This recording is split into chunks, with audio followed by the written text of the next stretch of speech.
ang mga kwento ng pag-ibig, kwento ng buhay at kwento ng pag-asa dito sa Barangay Love Stories. Love Stories.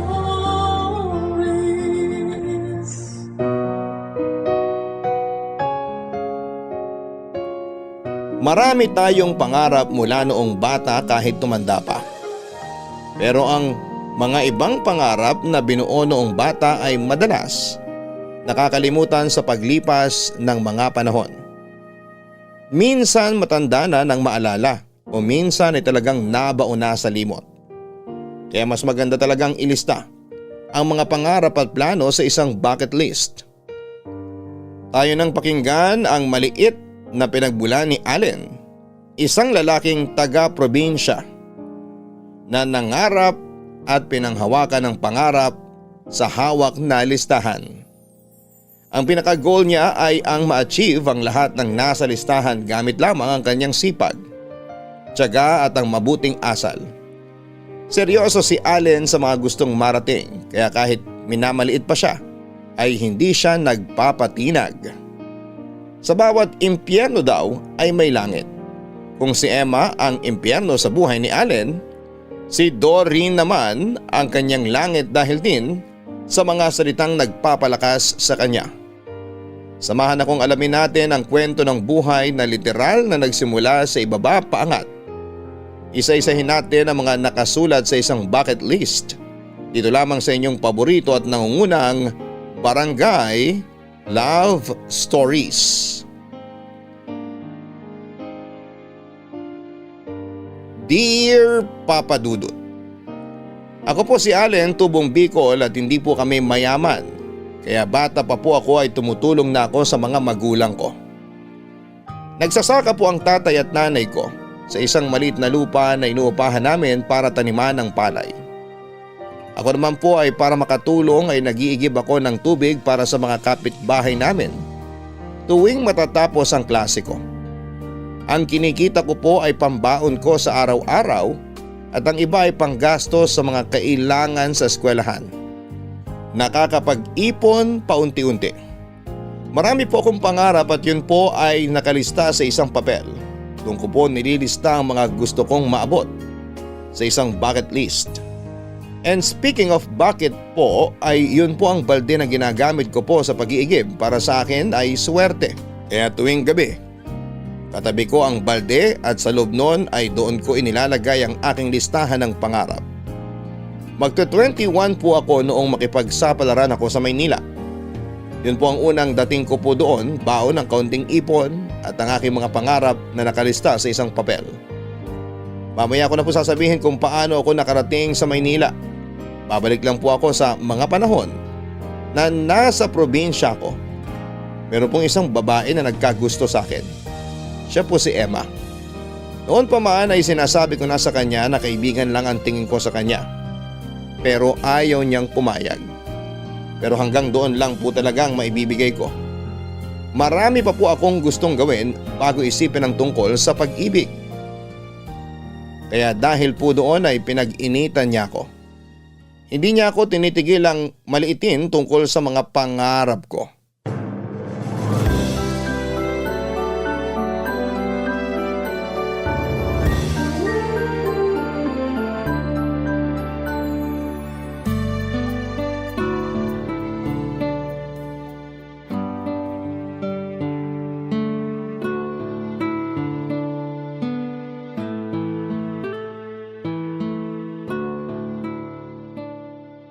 Yan? Uy!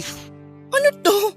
Akin na yan! Sandali! Akin na sabi yan eh! Sige ka, pag nasaktan ako, ewan ko kung anong mangyayari sa'yo. Akin na kasi ang papel na yan! Bakit ba ayaw mo ipabasa? Ano ba to? Huwag mong pakialaman yan! Lumayo ka sa akin, sige ka! Layo! Akin na yung papel, please! Babasahin ko muna. Hindi naman importante sa'yo yan eh! Bakit ba? Ano ba to? Love letter to, no? Hindi! Sira ulo ka, ha? Aayawan mo ko tapos makikipagrelasyon ka sa iba? Hindi sabi love letter yan! Akin na nga! Huwag kang lumapit sa akin.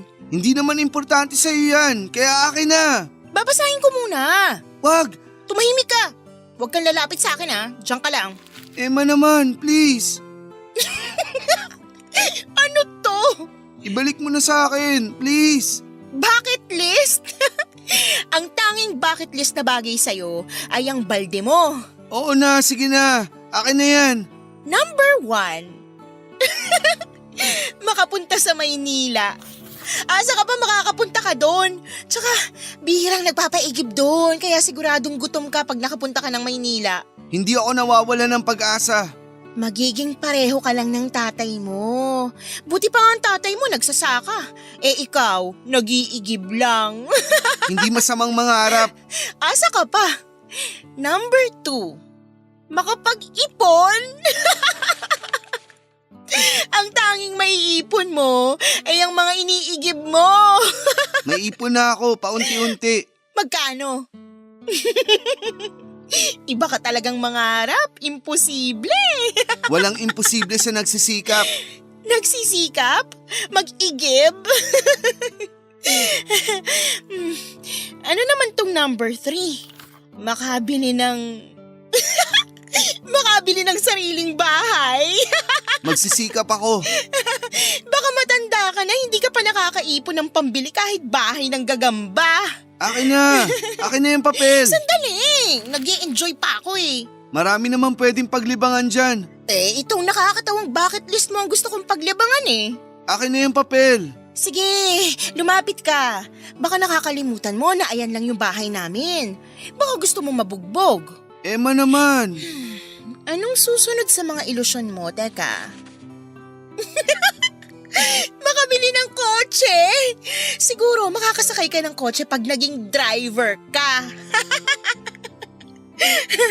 Susunod, makapagpatayo ng negosyo. Seryoso ba itong mga pinagsusulat mo dito? Siguro naman masaya ka na. Akin na yung papel. Hindi pa tapos, may isa pa. Number 5. Magkaroon ng sariling pamilya? Hindi ka magkakaroon ng pamilya. Hindi ka liligaya. Maligaya naman ako ah. Sinungaling! Isang kahig, isang tuka tapos masaya? Oo, hindi lang naman pera ang nakakapagpasaya sa mga tao eh. O ano pa? Pagmamahal. Yung pagmamahal ng mga nasa paligid ko. Ikaw ba, palagay mo may nagmamahal sa'yo? Oo, mahal ako ng mga magulang ko. Siyempre, magulang mo yun eh. Ano sinasabi mo? Wala, akin na yung papel ko. Sinulat mo pa talaga to? Iba ka rin eh. Hindi ako mawawala ng pag-asa. Pangarap ko yan, kaya gagawin ko ang magagawa ko. Talaga? Wag! Anong wag? Itong bagay sa pangarap mo. Bakit mo pinunit? Para matigil ang ilusyon mo. Sobra ka naman. Wala kang kwentang kausap. Pero napatawa mo ko. Makaalis na nga.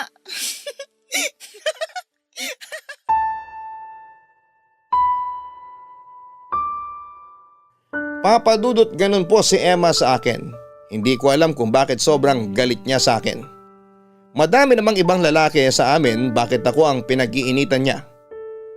Pinunit niya man ang papel na listahan pero hindi niya mapupunit ang pangarap ko.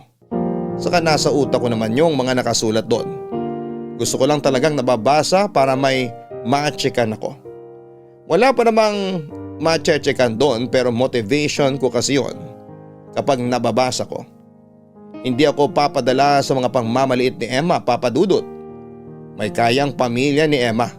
Kaya kung papalag ako o pagsasabihan ko siya ay alam kong ako lang ang talo.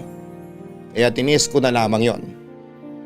Kung magsasalita ako ay lalo lamang siyang mag-aapoy. Kaya pinapadaan ko na lang po talaga. Papadudot ang igiban ay tanaw mula sa mataas na bahay nila Emma. Sa mismong kwarto niya ay makikita na ang igiban kaya malalaman niya talaga pag nandun ako. Isa pa ay yun lang naman talaga ang oras ng pag-iigib ko. Sa tuwing natatapos ang klase. Pero 2 buwan na lang graduation na. Pwede na ako mag-igib kung anong schedule ang piliin ko. Kaya kahit papaano ay may iwasan ko na si Emma. Habang nasa igiban ay may tumawag sa akin. Sinabihan ako ng isang napakaganda at masayang balita. Kaibigan ng tiyuhin ko na nasa Maynila yon. Sinabihan ako na may trabaho daw siyang iaalok sa akin sa Maynila kapag nakagraduate na ako. Para akong balde na napuno ng tubig kasi ang puso ko ay punong-puno ng saya sa magandang balita. Kaya matapos ako makipag-usap ay alam kong 2 buwan pa Pero excited akong tsekan yung unang nakasulat sa listahan ko, ang makapunta sa Maynila. Pero ang saya ko ay mapapalitan naman ng lungkot. Emma, Ano to? Listahan na naman. Hindi ka nadadala. hindi mo masisira ang pangarap ko. Ilusyon, hindi pangarap. Baka pwedeng magpahinga ka naman. Kakatapos ko na magpahinga, nag-ipon talaga ako ng lakas para sa oras na to, no? Kasama talaga ako sa schedule mo. Natural! Kailan mo ba ako tatantanan? Gumising ka sa katotohanan at titigil ng mga to. Gising na gising ako at kitang-kita kita. Pwes, tanggapin mong relasyon natin. Ano? Anong relasyon? Huwag kang magmaang-maangan, alam mo sinasabi ko. Ibabalik ko lang ang sinabi mo kanina. Wala tayong relasyon kasi ikaw lang ang may ilusyon. Mayabang ka na, ha? Sinasabi ko lang ang totoo. Ano pinagmamalaki mo, itong pangarap mo? Ay sorry, panaginip lang pala. Gumising ka kaya para malaman mo na hindi magkakatotoo to. Bakit hindi ikaw ang gumising para matanggap mo na wala akong gusto sa'yo? Kapal mo, wala rin akong gusto sa'yo, no? Oh, ayun naman pala eh. E di tumigil ka na sa mga ginagawa mo sa akin. Desisyon ko to. Sino ka para diktahan ako sa gusto kong gawin? Dahil ako ang ginugulo mo. Paano? Nakakatawa ka. Kakapunit ko lang nung listahan mo kahapon, ngayon may bago ka na naman.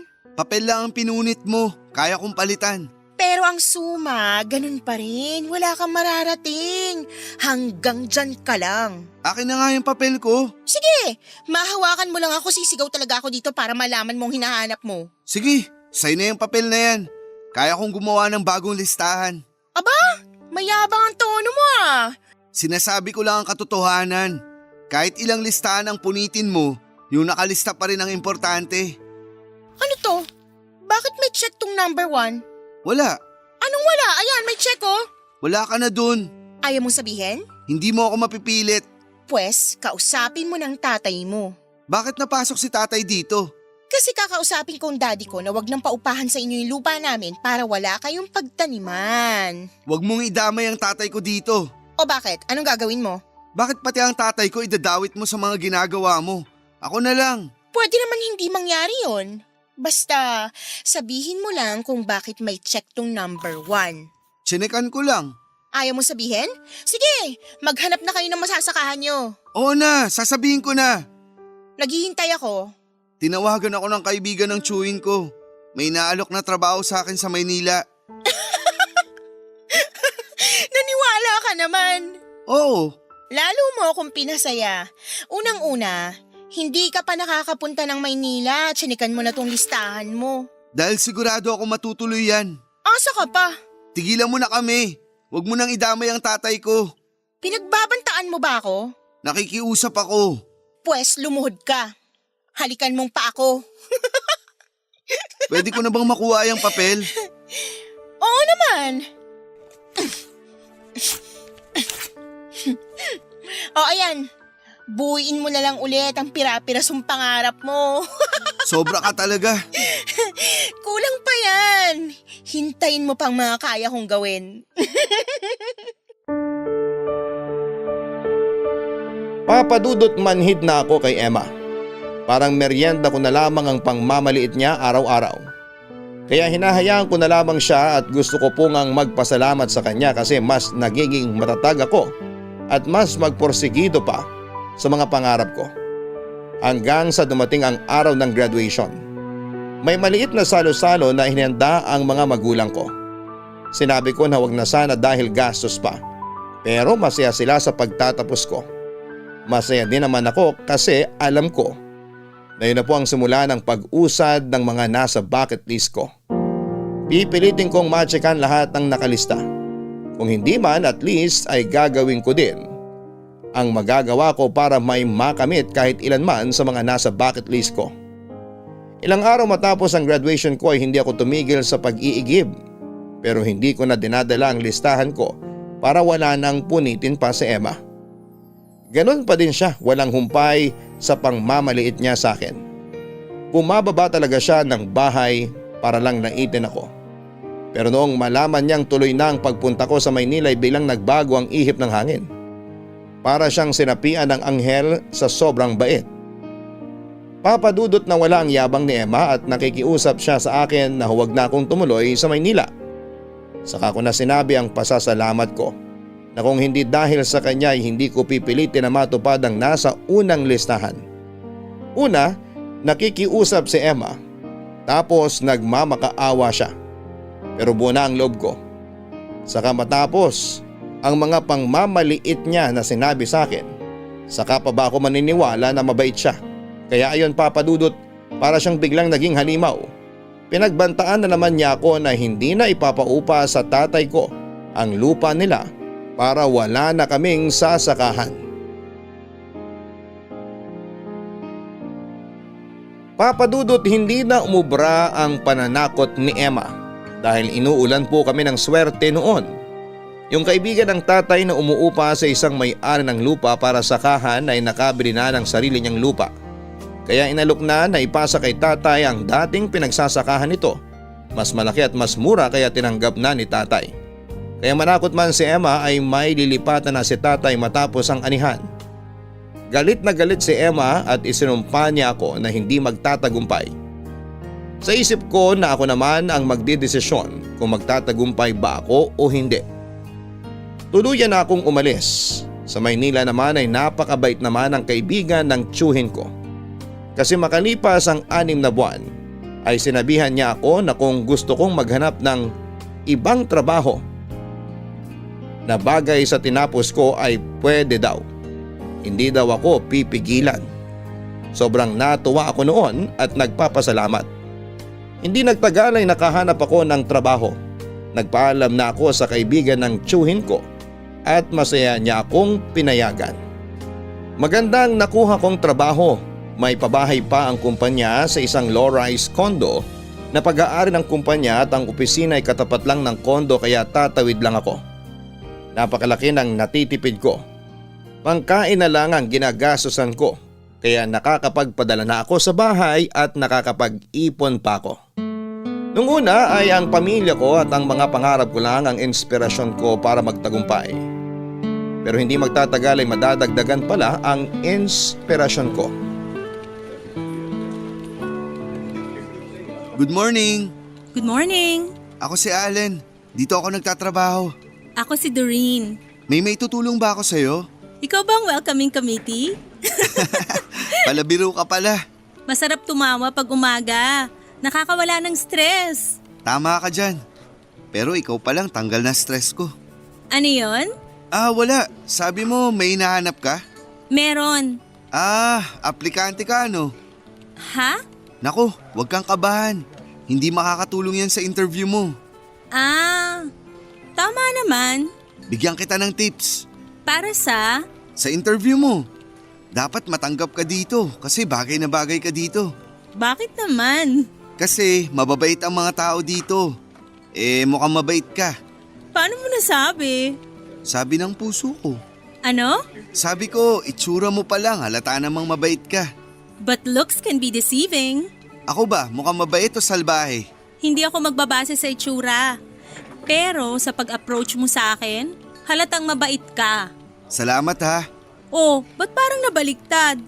Di ba ikaw dapat ang mag-assist sa akin? Oo nga pala, gusto mo itour kita sa buong opisina? Tour ba dapat agad? Ay, oo nga pala, may interview ka muna. Oo nga. Taga saan ka, Doreen? Diyan lang din, around Pasig. Ay, malapit lang pala dito. Pag natanggap ka na dito, paano ka papasok? Ha? Nakangiti. Palabiro ka talaga. Ibig kong sabihin, anong sinasakyan mo papunta dito? May kotse ako. Talaga? Ako, pangarap ko magkakotse. Pero uunahin ko muna magkabahay. Tama naman yun. Nagbabaon ka ba ng lunch o sa restaurant ka kakain kung dito ka na nagtatrabaho? Ako lang kasi mag-isa sa bahay, kaya wala rin time magluto. Kaya sa resto na lang ako kumakain. Ako kasi nagbabaon eh. Di bali, pag dito ka na nagtatrabaho, dadamihan ko ang lulutuin ko tapos hatian kita. Talaga? Oo naman. Ang bait mo naman. Nagsishare lang. Galingan mo sa interview ha. Ay teka, hindi pa ba ito yung interview? Ha? Hindi pa. Kasi ang dami kong tanong. Sorry, nakukulitan ka ba? Hindi okay nga eh. Nare-relax ako para sa interview ko. Sana matanggap ka. Pero matatanggap ka. Ano ba talaga?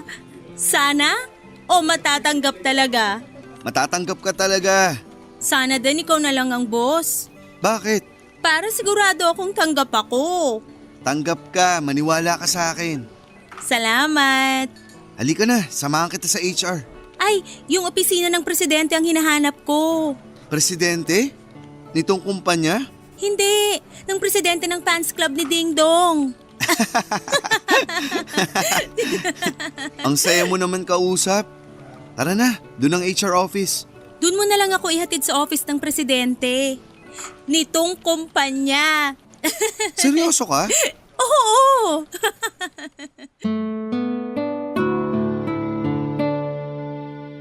Papadudot dahil pala biro si Doreen. Akala ko ay nagbibiro lamang siya na sa opisina ng presidente siya pupunta. Sinakyan ko ang gusto niya pero may halong pagdududa. Nang makarating kami sa opisina ng presidente ay agad kaming pinapasok ng sekretarya niya sa opisina nito. Doon ako naguluhan. Pagpasok namin ay masayang binati at welcome ng presidente si Doreen. Doon ko lang nalaman na si Doreen pala ay ang bagong VP for Operations. Papadudot hindi ko alam noon kung namula ba ako o nanliit. Hiyang-hiya ko kay Doreen na inakala kong aplikante ay boss ko pala. May halong takot at hiya ko dahil baka negative sa kanyang ginawa ko. Pero nakikita ko siyang nakangiti at parang natatawa. Sobrang hiya ko ay nagpaalam na ako sa presidente pero pinigilan niya ako at sinabing sumalo daw ako sa kanilang pagkakape. Hindi ako makatanggi dahil presidente ang nagsabi. Hindi ako makatingin kay Doreen pero sa gilid ng mata ko ay nakikita ko na sa akin siya nakatingin. At hinihintay niyang mapalingon ako.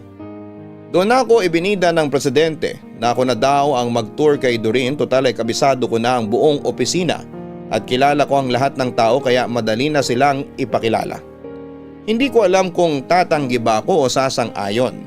Sinabi pa ng presidente na madami daw akong maitutulong kay Doreen para mas makabisado na ang lahat sa opisina.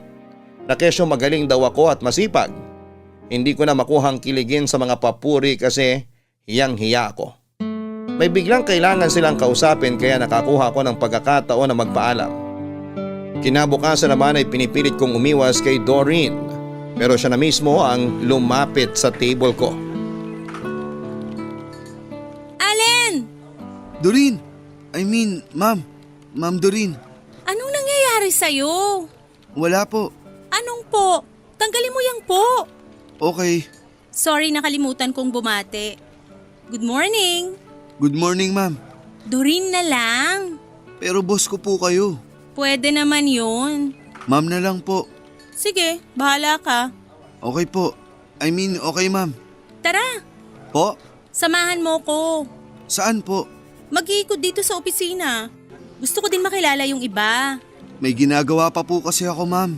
O, sinong nagpapagawa niyan? Sa office niyo po galing. Ano ba yan? Ay, mamaya na yan. Baka po kailangan na. Ako naman ang may kailangan yan. At hindi ko pa kailangan. Kasi… Tara na. Pero punta muna tayo sa pantry. Gusto ko munang magkape. Tara. Okay, ma'am. Nakilala ko na yung iba dito sa floor. Yung mga nasa ibang floor, di ko pa kilala eh. Sige, ma'am. Ayun po ang pantry. Ayan. Tara, magkape tayo. Sige po, kayo na lang. Nagkape ka na ba? Hindi pa po. Bakit parang nininervyos ka?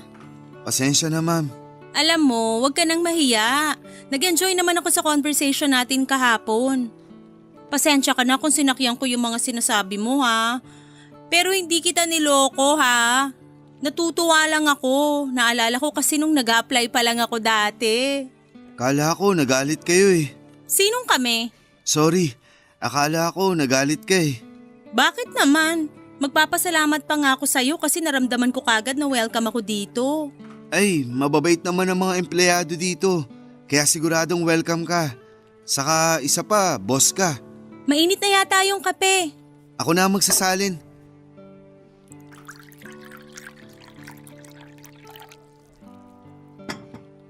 Eto, Salamat.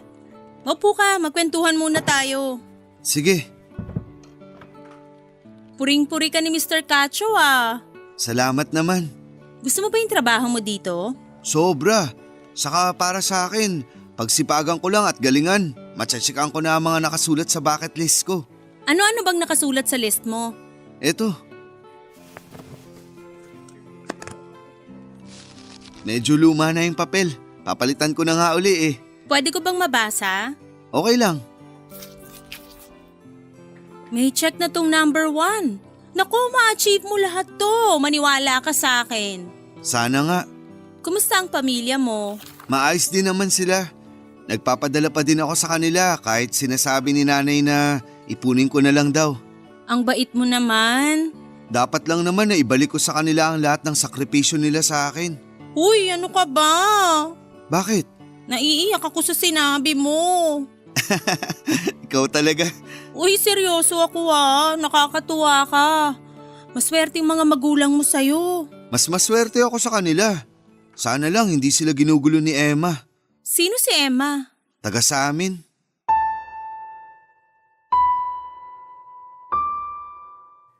Papa Dudut, ewan ba kung madaldal ako o magaling magtanong si Doreen kasi lahat ng tinatanong niya ay sinasagot ko at hindi basta sagot, may kasamang kwento.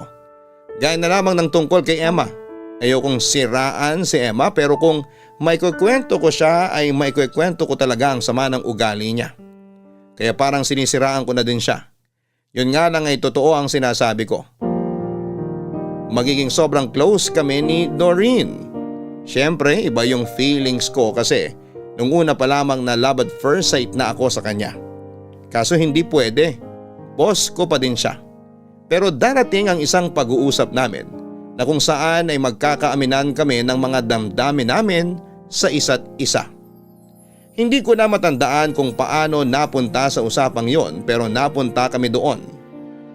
Naamin din ni Doreen na nagkakagusto siya sa akin. Ang katapusan ay nagkaroon kami ng relasyon. Bukod sa relasyong mag-boss. Napakabilis ng pangyayari, Papa Dudut. Parang sa isang iglap ay nag-click kami at naging kami. Pinipilit naming maging profesional sa opisina. Kumbaga sekreto lang ang relasyon namin. Pero isang araw ay nagulat ako nang ipatawag kami sa opisina ng presidente.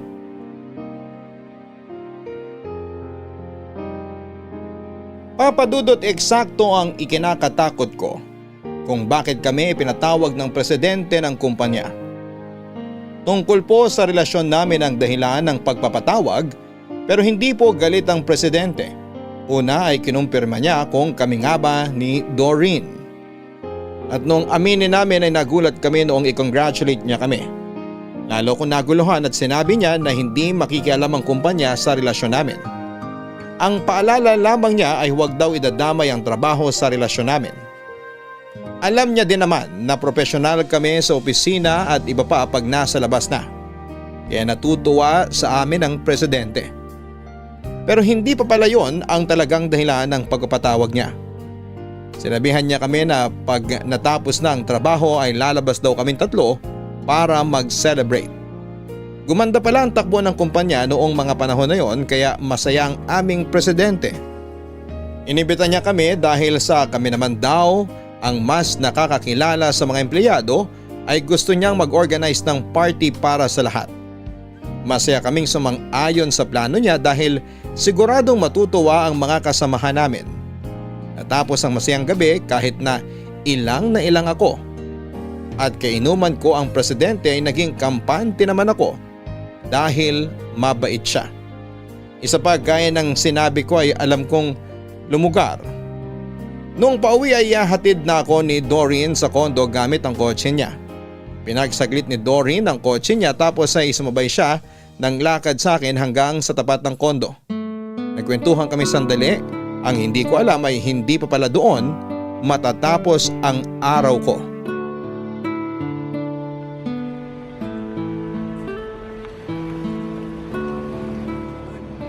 Salamat. Oh, saan naman? Sa paghatid. Ano ka ba? First time mo ako inatid kasi dyan lang naman sa tawid ang opisina natin. Actually, sa totoo lang, ito ang unang date natin. At kasama natin si Mr. Cacho. Pero masaya naman. Sobra. Ibang tao pala si Sir pag hindi siya boss, no? Oo, pero boss man siya o hindi, mabait talaga siya. Malaki ang utang na loob ko sa kanya. Drama ba to? Sige na nga, umuwi ka na. Oo nga. Sige, good night. Ingat ka ha. Salamat, good night. Ano to? Emma, Emma? Ako nga, nagulat ka no? bakit ka nandito? Akala mo hindi kita mahuhuli na may kasamang iba? Anong sinasabi mo? Girlfriend ko yung kasama ko. Ang kapal mo din naman no? Bakit? Ang kapal na mukha mong sabihin sa akin na girlfriend mo yan. Eh paano tayo? Ano? Anong sinasabi mo? Bastos ka talaga? Aalis ka, iiwan mo ako tapos makikipaglandian ka sa babaeng yan? Tumigil ka, Emma. Ano, nahihiya ka ngayon? Nakakahiya talaga. Nag-ieskandalo ka. Nagsisigaw ka, natutulog na ang mga tao. Allen? Ayun, ang magaling na babae. Ano, binili mo si Allen dahil may kotse ka?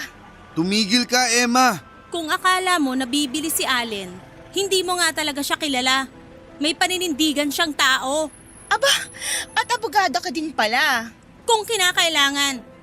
Pal ka pala eh. Huwag mong bastusin si Doreen. Bakit hindi? Bastos din siya eh. Tinuruan kami ng magandang asal at tamang pag-uugali. At bakit ako hindi? Bakit hindi mo sagutin yan? Bastos kang babae ka ha?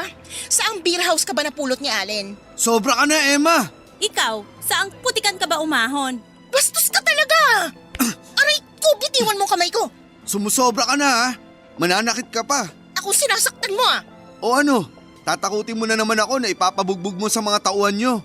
Wala kang tauhan ngayon dito kaya huwag kang magmalaki. Mga hayop kayo! Pinagtutulungan niyo ako? Nakakahiya naman yung ugali mo.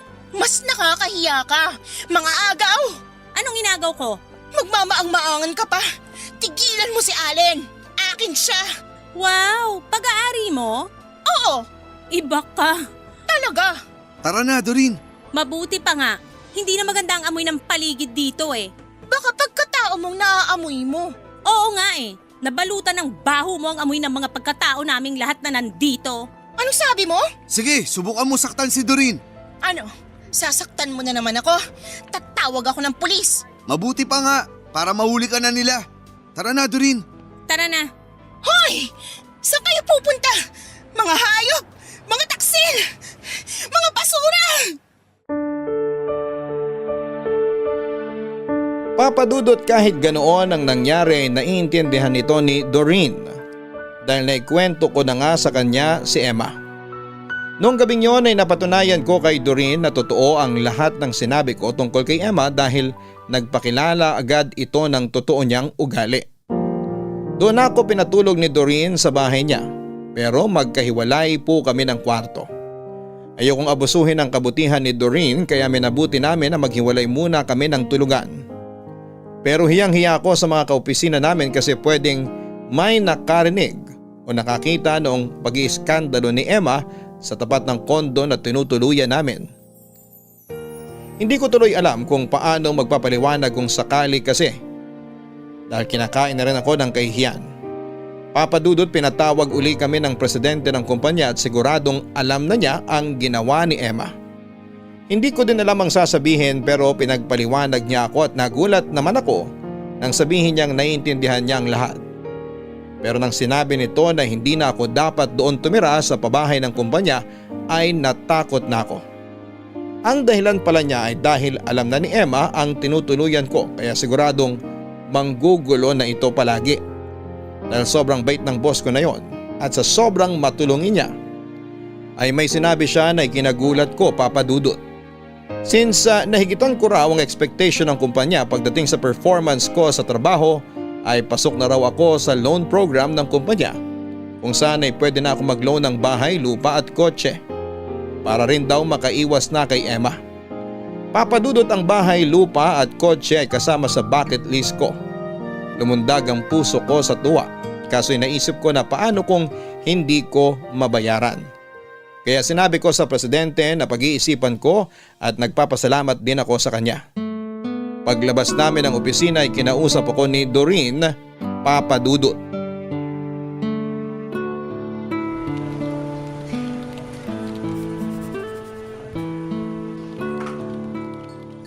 Huy, Ha? okay ka lang? Ha? Oo. Ano bang iniisip mo? Pasensya ka na. Naghahalo-halo lang ang iniisip ko. Si Emma? Nahihiya kasi ako sa'yo. Ano ka ba? Napag-usapan na natin yan Hindi ko kasi akalain na magpupunta siya dito para gawin yun. Sinabi ko naman, di ba? Naiintindihan ko. Lalo pa na pinatunayan niya kagabi na totoo yung mga sinabi mo tungkol sa kanya. Masama ba ako? Bakit naman? Parang naninira ako eh. Allen, ang naninira ay yung gumagawa ng kwento na hindi totoo. Sabi ko nga, kagabi siya na mismo ang nagpatunay na siya ay totoo. Bakit kaya nagpunta yun sa kondo? Naku, wag mo nang problemahin yun. Ang isipin mo, sarili mo. Maganda ang offer ni boss. Oo, pero natatakot ako eh. Ha? Saan naman? Gusto ko na rin talagang magkabahay ng sarili. Kaso baka hindi kaya. Bakit hindi? May trabaho ka naman at maganda ang record mo dito sa kumpanya. Kaya ko kaya? Allen, ganito yan. Alam kong first time na open sa'yo kung paano yung loan. Pero hindi ka siguro kakapusin o madedelay basta ma-manage mo lang yung sweldo mo. Mag-uusap kayo kung magkano magiging monthly hulog mo tapos mula sa matitira, dun mo na i-compute kung paano mo hahati-hatiin sa mga gastusin at responsibilidad mo. Hindi kalahati ng sweldo kada buwan ang ibabawas? Hindi. At saka hindi nila ibabawas kasi hiwalay ang department ng loan. Kaya dun ka magbabayad. Kaya ko pala. Ikaw pa ba? Nasabi naman ang loan ng orientation pero hindi pa ako masyadong interesado nun kasi alam ko matagal pa at baka hindi ko pa kaya. Salamat Doreen. Ay, sorry, ma'am pala. Nabibigla ka pa, dalawa lang naman tayong magkausap. Sorry, nawala sa isip ko na nasa office na pala tayo. Hay nako Allen, ikaw talaga. Pero salamat talaga. Oh, saan na naman? Sa lahat. Sa suporta, sa pagpapaliwanag, sa presensya mo na inspirasyon ko at sa pagmamahal mo. Seryoso ka na din lang? E di magpapasalamat na din ako. Saan? Sa pagdating mo. Kitang-kita ang kabutihan ng puso mo kaya huwag kang mawawalan lagi ng pag-asa. Sa buhay na to, marami pang Emma na darating sa'yo kaya lagi kang magiging malakas at matapang. Oo, makalipas ang matagal na panahon na nakalimutan ko na siya at wala na ang mga panliliit niya sa akin. Ayun, bigla siyang susulpot para ipaalala ang mga ginagawa niya sa akin dati. I-focus mo ang sarili mo sa hinaharap. Kung paulit-ulit man na may mga ganun sa buhay mo, lagi mong panghugutan ng lakas yung mga pangarap mo. Ang bucket list ko. Tama. Ay, teka, yung listahan mo siguro kailangan mo nang dagdagan. Nako, tapusin ko muna na ma-check ko sa listahan yung bahay at lupa at kung papalarin yung kotse. Sa sipag at galing mo, hindi imposible na baka 2 o 3 taon lang fully paid mo na yung loan mo. Sana nga. Maniwala ka lang. Huwag mo akong iiwan ha. Oh, ano ba yan? Bakit naman kita iiwan? Baka magsawa ka sa akin eh. Lagi lang akong nandito. Kasi boss mo ako, di ba? Sobrang saya ko. Maa-achieve mo yung bucket list mo. Maniwala ka. Yung nakalista sa huli, at least alam kong anytime na. Teka, ano nga ba yung huli sa list mo? Unahin ko lang ang bahay at lupa para may titiran tayo. May bahay din naman ako. Siyempre gusto ko yung pinaghirapan ko. Hindi kita kokontrahin dyan. Pangarap mo yan eh. Siyempre kahit mas mataas ang posisyon mo at mas malaki ang sweldo mo, dapat ako pa rin ang bubuhay sa'yo at sa magiging mga anak natin. Oo nga naman. Tara na nga, patapos na ang break. Work mode na tayo. Yes, boss!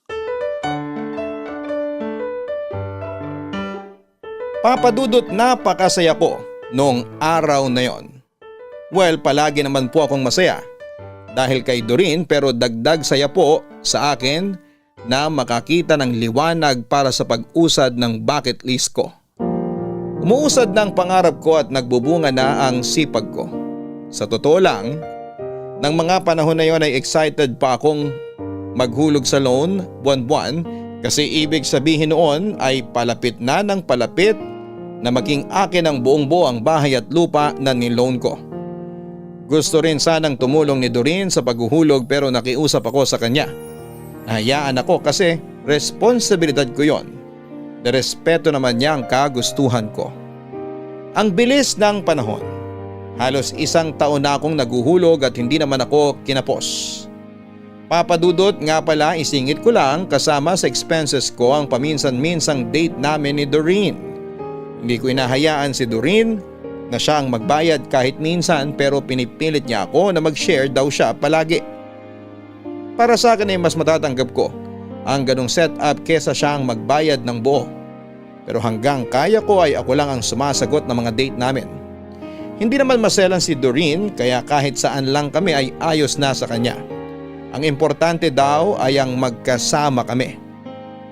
Halos 1 taon nang masaya ang mga nangyayari kasi matapos nung araw ng iskandalo ni Emma ay hindi ko na siya nakita pa ulit. Pero sabi ng mga katrabaho ko na doon pa rin sa kondo tumutuloy, ay nakakailang balik daw doon sa kondo si Emma. At tinatanong lahat ng pakiramdam niya na kasama ko sa trabaho. Tinaga ni Emma na mag-imbestiga ng ganon, pero sinabi sa kanya na mga napagtanungan niya na hindi na ako doon nakatira at hindi nila alam kung saan ako lumipat hanggang sa magsawa siya. Napakaswerte ko lang na nalaman man ni Emma ang dating kondo na tinitirhan ko, ay hindi naman niya nalaman kung saan ako nagtatrabaho. Samantala may mga kakilala ako sa probinsya na nagkukwento sa akin na ganun pa rin daw ang ugali ni Emma. Malakas pa rin siyang manlait, and speaking of probinsya, maganda't maayos na rin sina tatay at nanay sa Bicol. Maganda lagi ang ani. Parang napagpaga ng mala si tatay nung umalis sa lupa nila Emma. Pakiwari ko lang naman po, pero masaya ako sa nangyayari sa amin, Papa Dudut. Ayoko munang sabihin kina tatay at nanay na may hinuhulugan na akong bahay at lupa kasi gusto ko silang sorpresahin. Ayaw ko na ding patagalin ang tungkol sa amin ni Doreen, kaya kinausap ko siya ng masinsinan.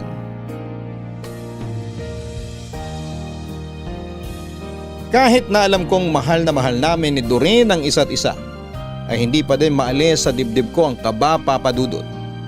Gusto ko na iyayain si Doreen na umakyat sa mas mataas na level ng relasyon namin, pero baka hindi pa siya handa.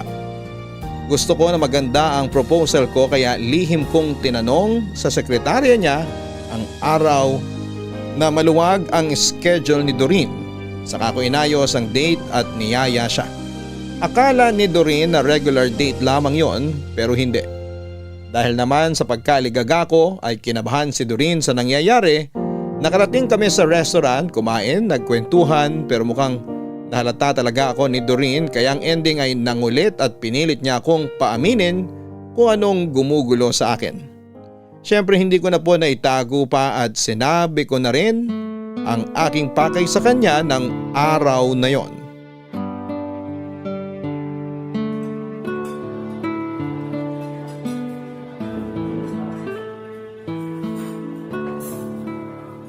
Allen. Kunin ko na yung dessert? Oo. Ay, mamaya na. Hindi yan ang gusto kong sabihin. Ay, may gusto ka pang orderin? Sige lang. Oh, hindi ka mag-share ha. Treat ko to. Wala na akong gustong orderin. Sure ka? Oo. Ipakuha ko na yung dessert? Mamaya na. Mag-usap muna tayo. Okay. Anong okay? Bakit parang last meal na natin sa dami ng in-order mo? Magji-gym naman tayo bukas, di ba? Hindi yon. Feeling ko pinapahaba mo lang tong usapan. Hindi ah. Allen, araw-araw tayong magkasama sa trabaho at sa personal natin, kaya kilala na kita. Ano yon? Wala. Sige ka, naiinis na ako. Ito naman, hindi na malambing. So ano nga? Actually, kinakabahan ako. Sa akin pa talaga, Allen? Oo, Ano ba yan? Para naman akong iba? hindi naman. Makikipaghiwalay ka ba? Hindi ko gagawin yun. Sa totoo lang, may gusto talaga akong sabihin. Pero hindi yan. Ano ba yon? Doreen, Huy! Doreen, dahil nga araw-araw tayong magkasama, siguro naman parang mahigit pa sa 1 taon na ang pagkakakilala natin sa isa't isa. Doreen, yayayain na sana kita magpakasal. Ha? Pero kung hindi ka pa handa, maiintindihan ko. Hindi kita pinapressure. Ano ka ba? Syempre oo ang sagot ko. Ang tagal ko nang hinintay yan. Talaga? Oo naman. Salamat Doreen. Ano bang salamat? Ngayong nasabi mo na yan, may mga naisip na din ako na motive. Pero syempre, ikaw ang mag-a-approve. May motive ka na? Oo, pati venue. May mga nalista na akong restaurant para sa reception. Ikaw na mamili kung anong gusto mo. O baka may mga naiisip ka na din. May 3 tayong choice na simbahan. Doreen.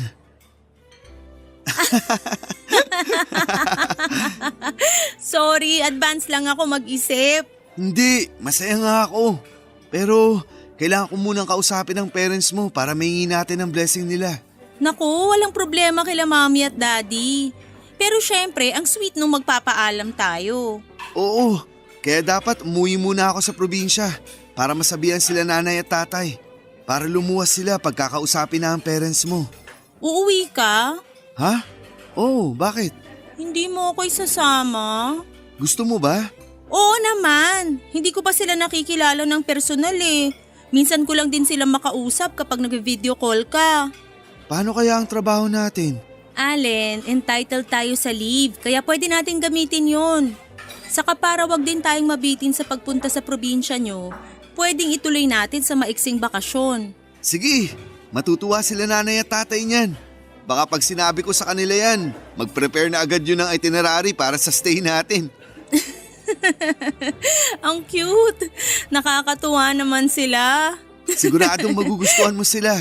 Oo naman. Kaharap ko kaya ang produkto nila. Kaya sila ang ugat ng lahat ng magagandang ugali mo. Salamat. Formal? Mabibigay ko na sa wakas yung regalo ko sa kanila. Regalo? Oo, wag mo na akong kontrahin na plano ko na din yun. Kaya ang dapat na lang natin pagplanuhan ngayon, yung pag-uwi sa inyo.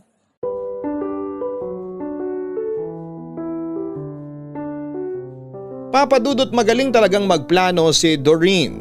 Sa opisina kasi siya ang nag-strategize kaya napaka-smooth ng takbo ng mga plano namin sa trabaho. Naiayos namin ang leave, ang presidente nga ay na-excite nung sabihin namin na mamamanhi ka na ako. Siya na mismo nag-alok na maging ninong namin. Dumating kami sa probinsya, sila tatay at nanay ay pang piyesta ang hinanda. Nahiya pa ako kay Doreen nung una kasi ang daming tao sa bahay nung dumating kami. Mga kamag-anak at mga kaibigan ng pamilya namin. Si Doreen ay parang kakandidato kasi walang pinaligtas. Lahat binati niya at kinausap. Parang kasal na nga po ang nangyari kasi kada mesa ay nilalapitan niya. Siyempre kasunod niya ako matapos makipag-usap sandali ay magpapapicture pa si Doreen kada table. Para siyang nagre-rehearse para sa araw ng reception sa kasal. Natawa na lamang ako kasi kulang na lang ay umarkila ng banda si tatay. Napakasaya ng pamilya namin ng araw na yon. At higit sa lahat ay napakasaya ni Doreen. Kaya kinabukasan ay inikot ko naman siya sa probinsya. Ipinakita ko sa kanya ang mga magagandang tanawin sa amin pati na rin ang mga importanteng lugar sa amin na may kinalaman sa paghulma ng pagkatao ko. Tulad ng eskwelahan, mga kainan, mga lugar na laruan at higit sa lahat ay ang lugar ng Igiban. Nung nandun na kami sa Igiban ay ang daming alaalang bumalik sa akin. May malungkot pero maraming masaya. Dala pala namin ang balde na ginagamit ko noon na talagang nakatago lang sa bahay kasi parang kakambal ko na yon. Ang saya ng alaala ko sa baldeng karamay ko. Dahil sa balde na yon ay nabuo ko ang bucket list ko. Masaya kami pero may nakalimutan ako papadudot. Dahil sa gustong gusto kong ipakita kay Doreen ang Igiban ay may nawala sa isip ko.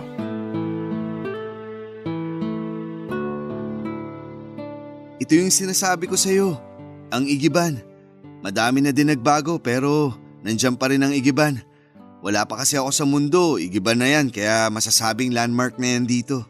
Dito ka pala nagsimulang mangarap? Oo, dito nga. Matanong ko lang, bakit nagpapaigib yung mga tao dito? Wala pa bang mga gripo sa mga bahay? Yung iba wala pero karamihan meron na. Kaso mahina ang daloy ng tubig kaya nag-iipon pa rin sila. Saka mabuti na rin yung ganun. Mabuti? Na mahina ang daloy ng tubig?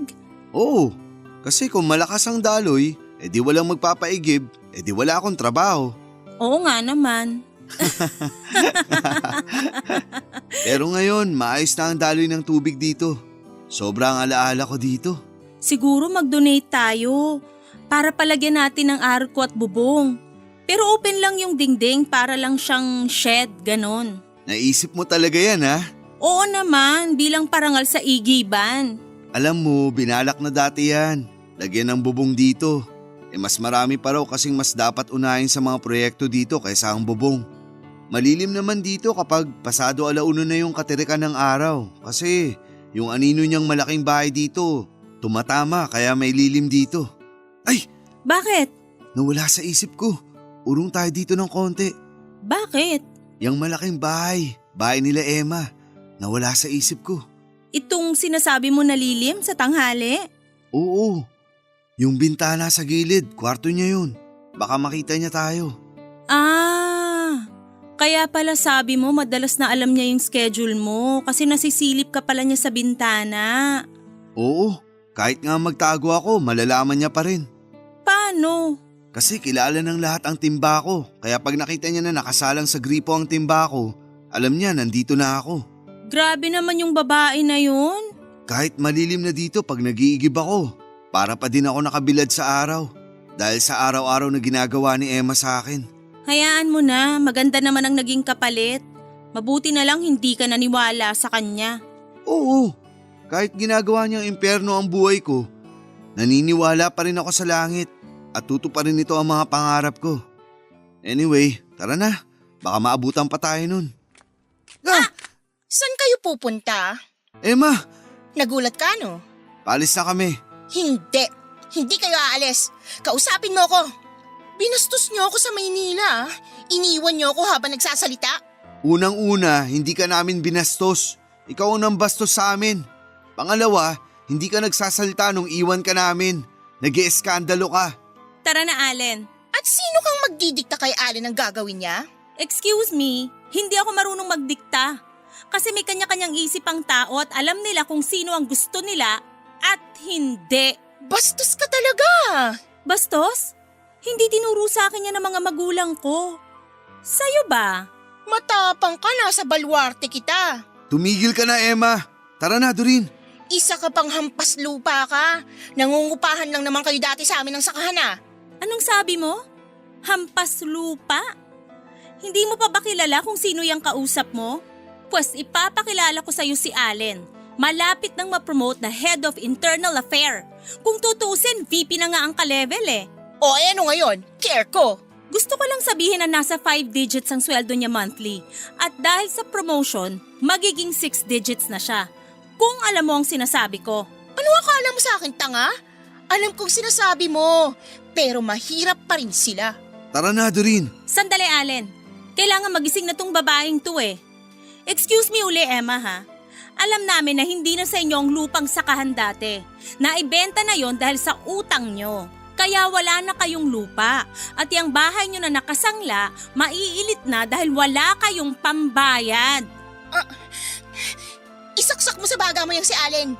May boyfriend na ako no, at mayaman. Kaya bibilihin namin ulit ang lupa at tutubusin tong bahay. Eh ikaw Allen, hanggang pangarap ka na lang. Ayoko na sanang pumatol pero gusto ko lang sabihin na isa na lang ang hindi ko pa na-checkan sa bucket list ko. Na-checkan ko na ang makapuntang Maynila, may bahay at lupa na ako, mababayaran ko na ang kotse, pinaplano ko na lang tungkol sa business. Pero may pera na ako. At ang huling checkan ko ay ang magkaroon ng pamilya. Sa totoo lang, pwede ko nang i-check sa listahan yon. Kasi malapit na kaming ikasal ni Doreen. Pakialam ko! Inaayos na din namin ang kasal namin ng boyfriend ko kaya wala akong pake sa inyo. Makaalis na nga.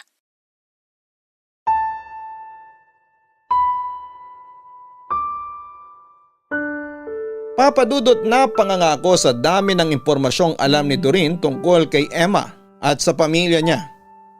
Kaya naman pala dahil nga sa kinakausap ni Doreen ang lahat ng bisita noong pa-welcome sa amin, ay madami ding naiambag na chismis ang mga ito ang mga nakausap niya. Nakakatawa pero nasabi ko na lamang ay buti na lang dahil pa nagkataon ay magtutuloy-tuloy ang pangmamaliit ni Emma. Pero nagmalaki pa rin ito na parang ayaw gumising sa bangungot niya. Isang linggo kaming nasa probinsya, sinulit namin yon. Wala nang stress kasi maski si Emma ay hindi na namin nakita pang muli. Siguro'y napahiya na.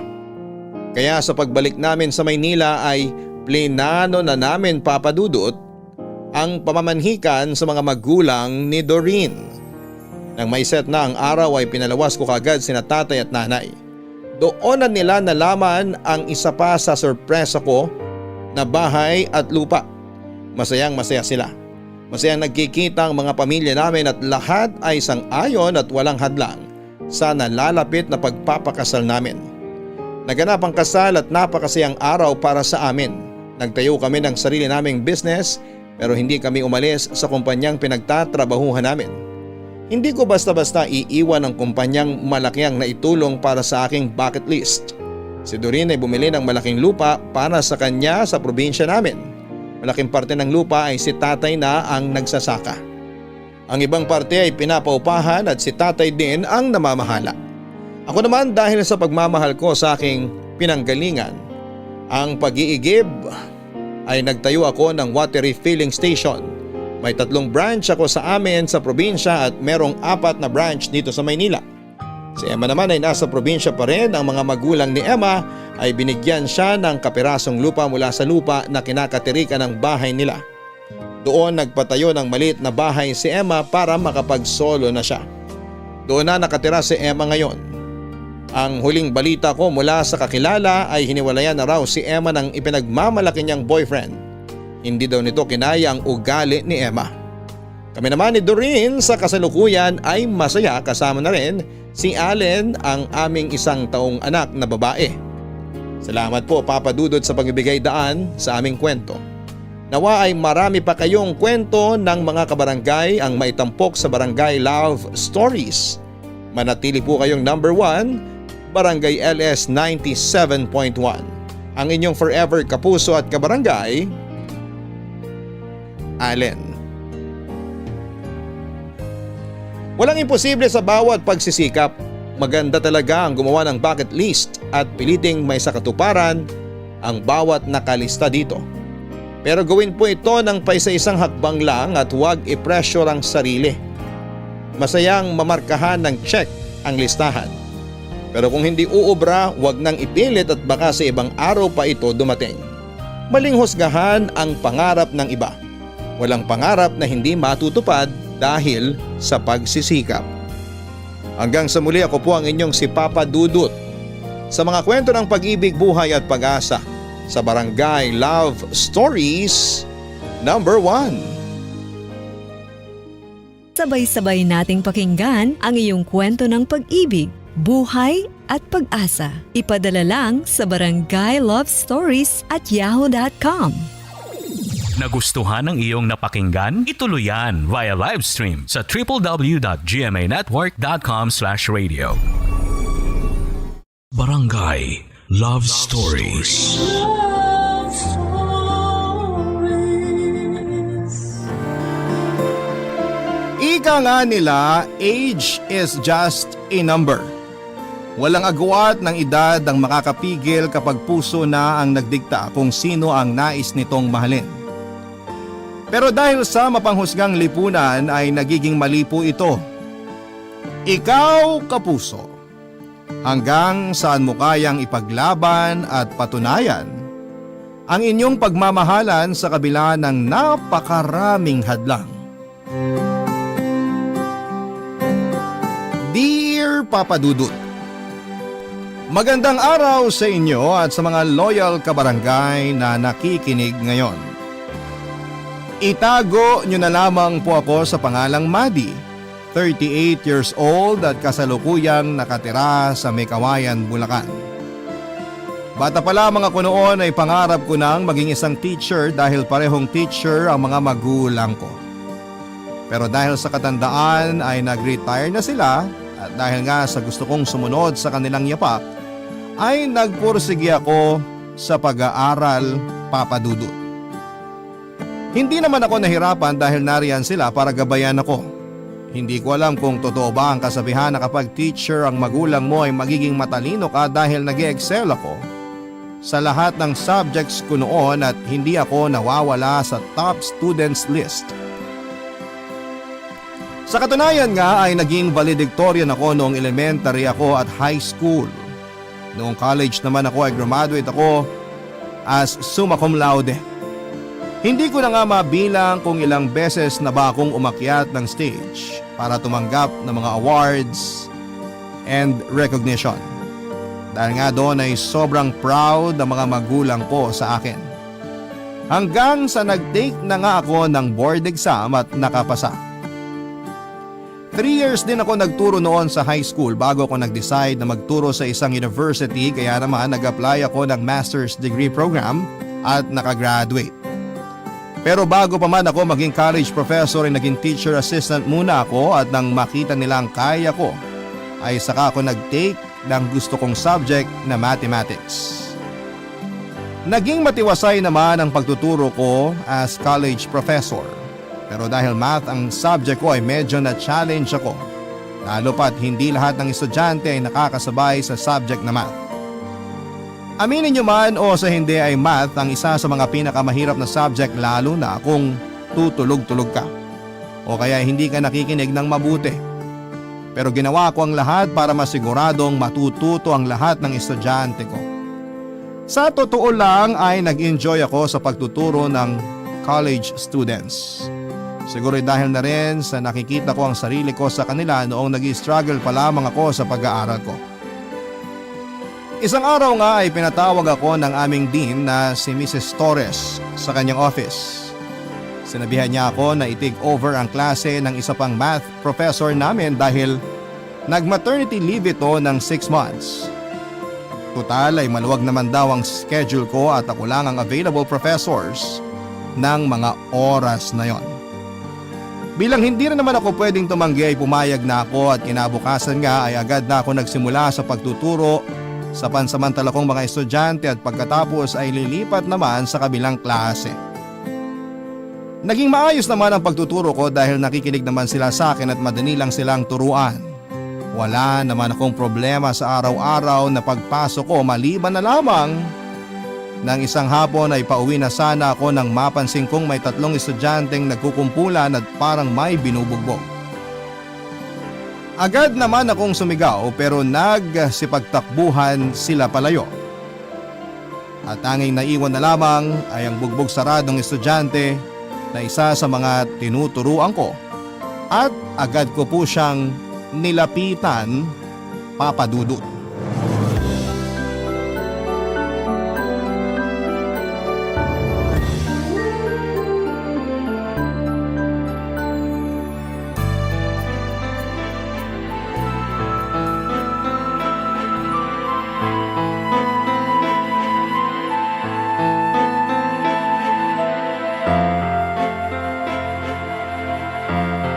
Sus Mariosep!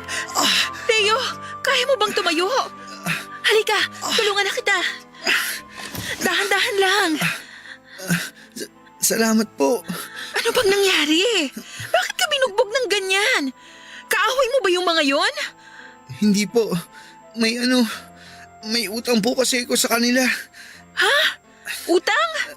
Teka nga, mamaya na natin pag-usapan yan. Mukhang kailangan na kitang dalhin sa ospital. Kaya mo bang maglakad? Kaya naman po. Ayun lang naman yung kotse ko. Tiisin mo lang muna. Lakad lang tayo ng konti. Oh, dahan-dahan ha. Anong masakit sa'yo? Masakit po tong tagiliran ko eh. Bago po kayo dumating, sinipa-sipa po nila ako nung napaiga ako. Ang bayolente naman ng mga yun.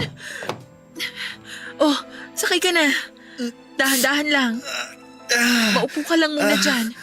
Teka, suotin natin tong seatbelt. Huwag kang matutulog ha. Dadaling kita sa ospital para magamot ka kaagad. Salamat po, ma'am. Wala yun.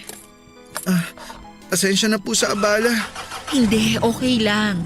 Responsibilidad ko rin to bilang teacher. Pero bakit ka nga ba kasi nabugbog ng ganyan? Utang lang ba talaga ang dahilan? Opo, sinisingil na po kasi nila ako. Kaso wala naman po akong pera. Bakit ka naman nangutang sa kanila? Para po sa mga reseta ng gamot ni Mama. Gamot? Bakit? Anong nangyari sa mama mo? 2 months na po siyang naka-confine sa ospital. Comatose po siya. Di ko nga po alam kung saan ako kukuha ng pambayad namin sa ospital eh. I'm sorry to hear that. Pero baka naman may health insurance ang mama mo. Malaking tulong yon para mabawasan ang babayaran nyo. O pwedeng wala na kayong bayaran. Di ko po sigurado kung may insurance po si Mama. Di ko naman po siya matanong kasi nga po comatose na siya. Pero bakit ikaw ang namumroblema niyan? Anong ginagawa ng tatay mo? Nako, di ba ako dapat nagtanong tungkol sa tatay mo? Ayos lang po. Nabigla lang po ako. Ayos lang naman kung hindi mo sasagutin. Pasensya na kung feeling mo nanghihimasok ako ha. Di naman po sa ganun. Ang totoo po niyan, may iba na pong pamilya ang tatay ko. Ay, sorry. Okay lang po. Matagal na rin naman po nung iwan niya kami ni Mama. Kamag-anak ba? Wala bang kamag-anak na pwedeng tumulong sa inyo ng mama mo? Lahat po ng mga kamag-anak namin nasa Ilocos Norte. Kami lang po ni Mama ang nandito sa Bulacan. Ganun ba? Di mas lalong kailangan mo ngang alamin at maasikaso ang insurance ng mama mo. Wala naman po akong sapat na oras. Pag umaga po kasi nag-aaral ako. Pagkatapos po nun, diretso na ako sa trabaho hanggang gabi. So working student ka? Saan ka naman nagtatrabaho? Waiter po ako sa isang restaurant. Maliit lang naman po ang sahod. Pero nakakaraos naman po ako kahit papano. O sige, ganito na lang. Sa Saturday ba may trabaho ka? Meron po. Pero panggabi lang naman po ako lagi. Ganito, sasamahan kitang lakarin ng maaga yung insurance ng mama mo. Since Saturday, half day lang ang office nila kaya dapat maaga tayo. Naku, wag na po ma'am. Nakakaiya na po sa inyo. Ano ka ba? Huwag kang mahiya. Gusto ko rin namang makatulong kahit sa ganitong paraan lang. Maraming salamat po ma'am. Hayaan niyo po at babawi po ako sa pagtulong niyo sa akin. Naku, huwag mo nang isipin yon. Kusang loob akong tumulong at hindi ako humihingi ng kapalit. Nang makarating kami sa ospital ay agad siyang ginamot ng nurse samantalang ako ay naghihintay lang na matapos sila. Hindi ko ma-imagine ang klase ng hirap na pinagdadaanan ni Theo ng mga oras na yon. Dahil lumaki ako na palaging nakaalalay sa akin ang mga magulang ko. Naisip ko kung gaano kahirap ang walang magulang na gumagabay at umaalalay sa iyo, kagaya na lamang ng sitwasyon ni Theo. Pero hindi ko rin maiwasang hindi humanga dahil napagsasabay niya ang pag-aaral at pagtatrabaho. Idagdag pa na binabantayan niya ang nanay niya sa ospital at inaalagaan ito. Nagtatrabaho siya para sa pag-aaral niya at kahit papaano ay mabili niya ang mga kailangan ng kanyang ina. Papadudot na aawa ko ng husto kay Theo dahil wala man lang siyang ibang maasahan kundi ang sarili lamang niya. Nagtatrabaho siya para lamang mabuhay siya sa araw-araw at makapasok sa school. Naisip kong napakabata pa niya para danasin ang lahat ng yon. Pero malamang ay sinusubok lamang siya ng nasa itaas. Pero nahiling ko rin na sana ay maging magising na ang kanyang ina para kahit papaano ay mabawasan na ang pasanin niya. Habang nakatingin ako sa kanya ng mga oras na yon ay nabuo na ang desisyon ko na tulungan siya sa abot ng makakaya ko. Hindi ko alam papadudod kung dahil ba sa naaawa lamang ako pero naisip ko na kung ako siguro ang nasa kalagayan niya ay malamang ay hindi ko kayanin. Gusto ko na malaman niyang hindi siya nag-iisa at may karamay siya sa hirap na pinagdadaanan niya. Kinabukasan nga ay walang Theo na pumasok sa kanyang klase at alam ko naman kung bakit. Pero kung sana lamang ay pumasok siya ay pwede naming isumbong sa dean ang nangyari sa kanya para ma-expel ang mga nambugbog sa kanya. Kaya naman matapos ang klase kinahapunan ay nagtanong ako sa mga kaklase niya kung sino ang nakakaalam ng bahay nito. Dahil hindi ko naman siya naihatid sa bahay nila. Matapos ko kasi siyang ipagamot ay nagpababa lamang ito sa ospital kung nasaan nakakonfine ng nanay niya dahil nandun daw ang mga gamit niya sa trabaho at madalang na lamang kung umuwi siya ng bahay. Nagwo-worry din ako lalo pa at alam kong medyo matindi rin ang inabot niyang bugbog. Pero halos lahat ng sagot sa akin ng mga napagtanungan kong estudyante ay hindi nila alam. Maliban na lamang sa isang estudyanteng lumapit sa akin na sa pagkakatanda ko ay Josh ang pangalan.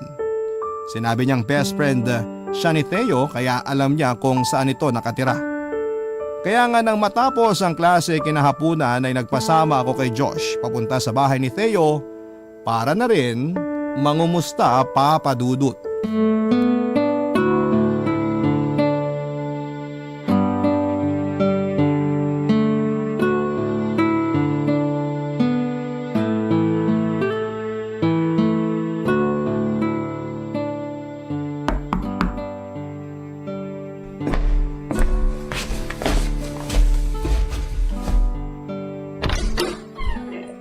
Oh, tol.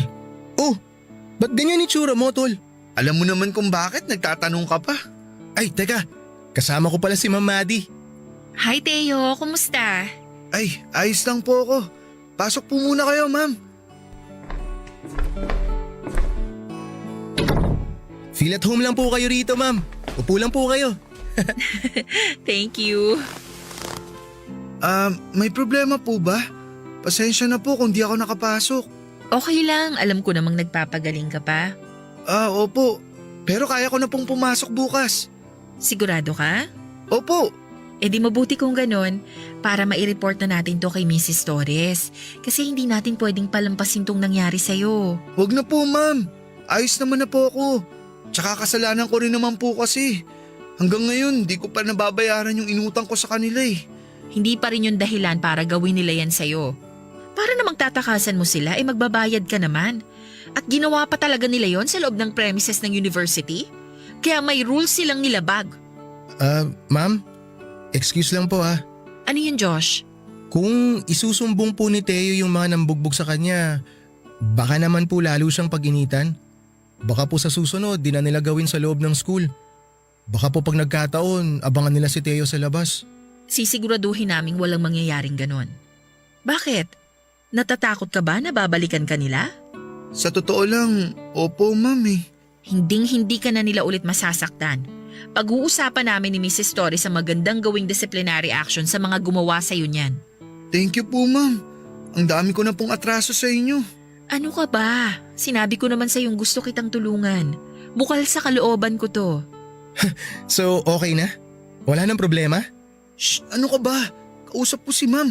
Sabat ka ng sabat eh. Kasi naman tol, di mo ba kami pagmemeryendahin ni ma'am? Alam mo namang wala pa akong pera, tol. Ayos lang ako. Uuwi na rin naman ako eh. Kinumusta lang talaga kita. Pasensya na po sa abala, ma'am. Pinuntahan niyo pa po talaga ako rito. Gusto ko lang siguraduhin na okay ka. So paano? Makakapasok ka na talaga bukas? Opo, ma'am. Maraming salamat po talaga. Oh, di ba tol? Sabi ko sa'yo mabait si Ma'am Maddie. Alam ko kasi professor din siya ng kapatid ko. Naku, mukhang pinag-uusapan niyo ko ah.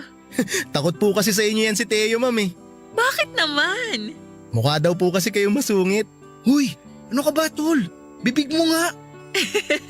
Actually, sanay na ako. Aminado naman akong mukha talaga akong masungit. Pasensya na po kayo sa amin ni Josh, ha? Okay lang. O paano? Uuwi na ako. Ikaw, Josh, maiwan ka muna ba rito? Ay, hindi po ma'am. Sasabay na po ako sa inyo. Kasi wala pong tricycle na masasakyan dyan sa labas. Pag di po ako sumabay sa inyo, kailangan ko pong lakarin hanggang dun sa kanto. Ganun ba? O sige. O maiwan ka na namin, Theo, ha? Kita na lang tayo sa school bukas. Sabay na po ako sa inyo hanggang kanto. Pabalik na rin naman po ako ng ospital eh. O sige. Ay, siya nga pala. Kumusta ang lagay ng mama mo? Wala pa rin pong pagbabago. Para pa rin po siyang lantang gulay. Kung hindi mo mamasamain, ano bang nangyari sa kanya? Na-stroke po kasi si mama. Ang problema po, pangatlong beses na po niyang na-stroke. Wala pa bang sinasabi ang mga doktor kung kailan magigising ang mama mo? Ang sabi lang po nila sa akin, pwedeng magising pa po si mama, pwedeng hindi na. Tatagan mo lang ang loob mo. Hayaan mo't sasama ko siya sa mga dasal ko. Maraming salamat po. Kahit papano po, napagaan niyo loob ko.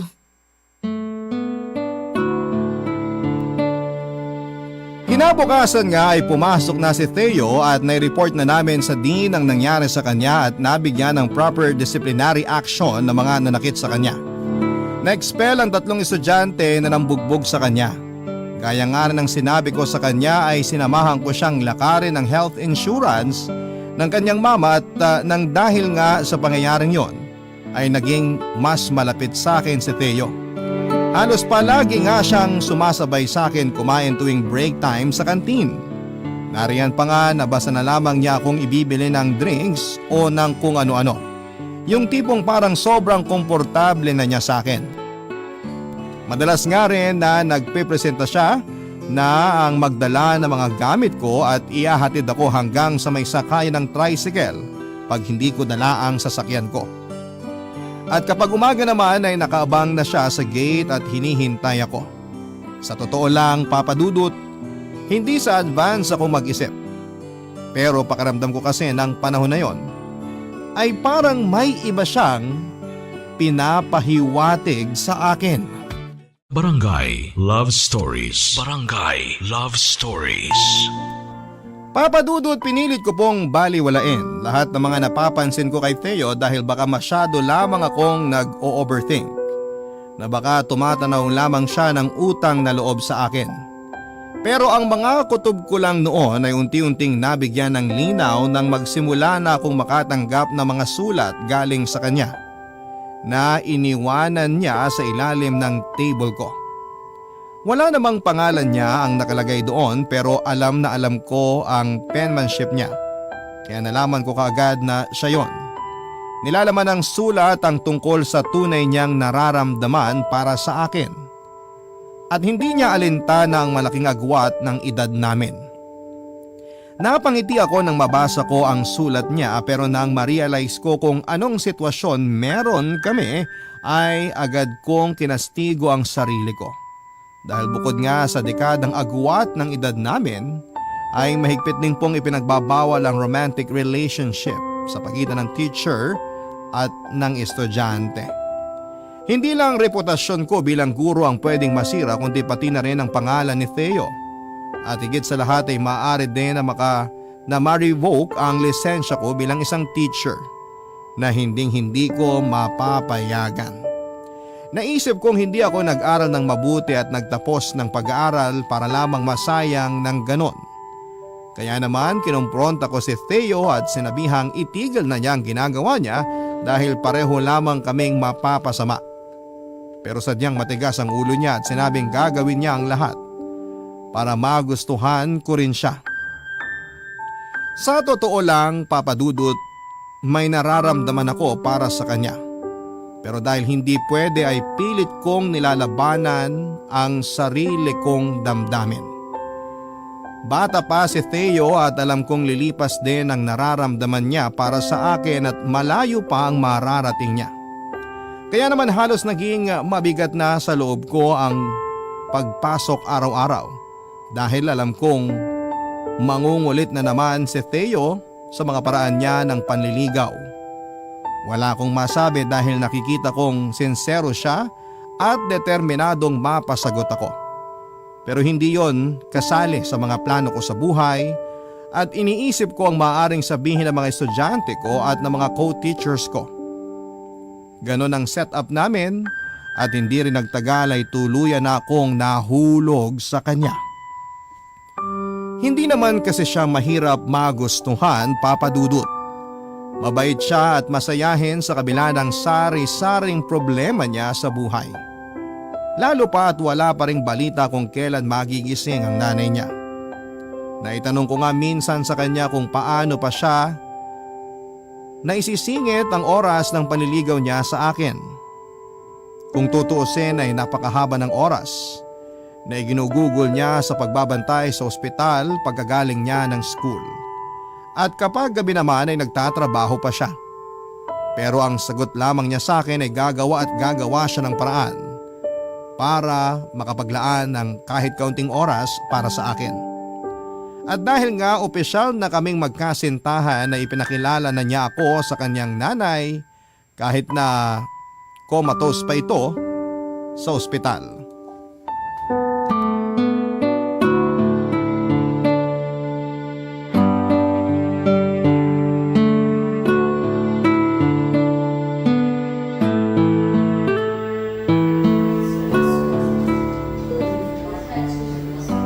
Ma, may papakilala pala ako sa inyo. Si Maddie, girlfriend ko. Kung naririnig niyo lang ako, paniguradong pagagalitan niyo ako. Malamang sasabihin niyo sa akin na maganap ako ng kaedad ko. Pero mahal ko po talaga siya eh. Sana lang maintindihan niyo ako. Kaya gumising na kayo dyan, Ma. Para naman makilala niyo siya. Feeling ko tuloy nakagawa ako ng malaking kasalanan sa mama mo. Anong ibig mong sabihin? Ang bata mo pa pero pumatol ka sa mas matanda sa'yo. Matanda ka dyan. 31 ka lang naman ah. Tsaka di na ako bata. 21 na ako. Kaya ko na magdesisyon para sa sarili ko. Isa pa, di kasalanan kung magmahalan tayo. Walang mali dun. Alam mo kung ano yung mali? Yung mga taong nagsasabi na kailangang halos magkaedad lang ang dalawang tao na nagmamahalan. Eh hindi naman edad ang namimili kung sinong mamahalin natin. Grabe, ang mature mo na talagang mag-isip. Kailangan eh. Ayoko kasing ikaw lang magdadala ng relasyon natin. Ako pa rin ang lalaki. Ano ka ba? Tanggap kita ng buong buo. Pero syempre, hindi mo rin maiaalis sa akin ang hindi mag-alala sa sasabihin ng ibang tao tungkol sa atin. Huwag mo silang pansinin. Wala naman tayong ginagawang masama eh. Nagkataon lang na nagtagpo tayo sa maling panahon. Pero gagawin nating tama yun. Ewan ko ba naman kasi sa'yo. Magkakagusto ka na lang sa katulad ko pang malaki ang agwat ng edad sa'yo. Eh bakit ba? Age doesn't matter naman ah. Di ko naman matuturuan ang puso ko kung sinong gusto kong mahalin. Sus, ang dami mong alam. Siyempre, ako pa ba? Basta kahit anong mangyari, kahit sino pang umadlang, huwag tayong bibitaw sa isa't isa ha. Okay? Okay. Promise? Promise. Ba't parang labas sa ilong? Masama bang huminga ng malalim? Para kasing napipilitan ka eh. Tignan mo to. Ayan ka na naman eh. Magta-tantrums ka na naman. Lah, ano ako, bata? Isip bata. Ah, ganon. Baka mapikon ka na niyan ha? Di naman ako basta-basta napipikon. Eh may ba ako? Saan mo pala gustong kumain ng hapunan? Dito o sa bahay? Baka kasi di mo trip kumain sa ospital eh. Okay lang sa akin kung dito tayo kakain. Para dyan na lang tayo sa labas bibili. Sigurado ka? Oo naman. Ano bang gusto mong ulam? Kahit ano na may sabaw. O sige, bibili na lang ako mamaya sa labas para makakain ka muna bago ka umuwi. Eh may pera ka pa ba? Pwede namang ako na lang ang bumili. Ayoko nga, hindi pwede. May pera naman ako ah. Kakasahod ko lang eh. Ay, Alam ko yung tingin mo na yan ah. Please, wag mo akong tingnan na parang naaawa ka sa akin. hindi naman sa naaawa pero gusto ko lang na i-share mo sa akin yung mga pasanin mo paminsan-minsan. Kasi willing naman akong tulungan ka sa abot ng makakaya ko. Mads, kaya ko to. Okay? Huwag ka na mag-alala sa akin. Basta, kung nafe-feel mo na parang hindi mo na kaya, sabihin mo lang sa akin. Salamat, pero yung damahin mo lang ako. Sobrang sapat na sa akin yun. Pero mas gusto kong mag-open up ka sa akin. Ano pang silbi ko kung sosolohin mo lahat ng problema mo? Di naman kita ginawang girlfriend para saluhin mga problema ko. Alam ko yun. Pero ano na lang ba yung mag-open up ka sa akin? Huwag mo akong alalahanin, okay? Ayos lang ako. Hayaan mo, tatandaan ko yung sinabi mo. Nagkwentuhan pa nga kami ni Theo ng matagal at hindi ko na malaya ng oras. Napansin ko na lamang na madilim na sa labas kaya nagpaalam na ako sa kanya na kailangan ko nang umuwi. Nagpresenta pa siya na iyahatid niya ako pero hindi ako pumayag. Sinabihan ko na lamang siya na bantayan na lamang ang nanay niya at hindi na siya nakipagtalo sa akin. Pero bago ako umuwi ay binilhan ko muna siya ng pagkain na kinagulat pa niya. Balak pa nga sana niya akong bayaran pero mariin akong tumanggi dahil binili ko naman yon ng kusa para sa kanya. Nagbilin pa ako sa kanya na ubusin niya ang pagkain niya bago pumasok sa trabaho at nagpa siya na akong umuwi. Isa pa sa dahilan kung bakit hindi ako pumapayag na magpahatid sa kanya ay dahil sa takot ko na baka makita siya ng mga magulang ko. Hindi ko kasi alam kung paano ko sasabihin sa kanila na nagawa kong makipagrelasyon sa lalaking mas bata sa akin at sa estudyante ko pa. Kaya naman lahat ng pag-iingat ay ginawa na namin para lamang huwag kaming mahuli. Pero totoo nga ang kasabihan na walang lihim na hindi nabubunyag, Papa Dudut.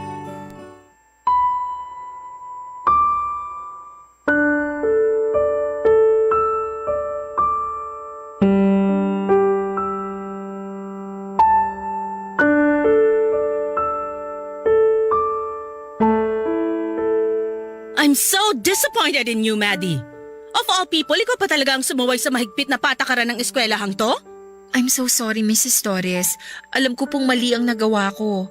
Pero bigyan niyo po sana ako ng chance na itama yung pagkakamali ko.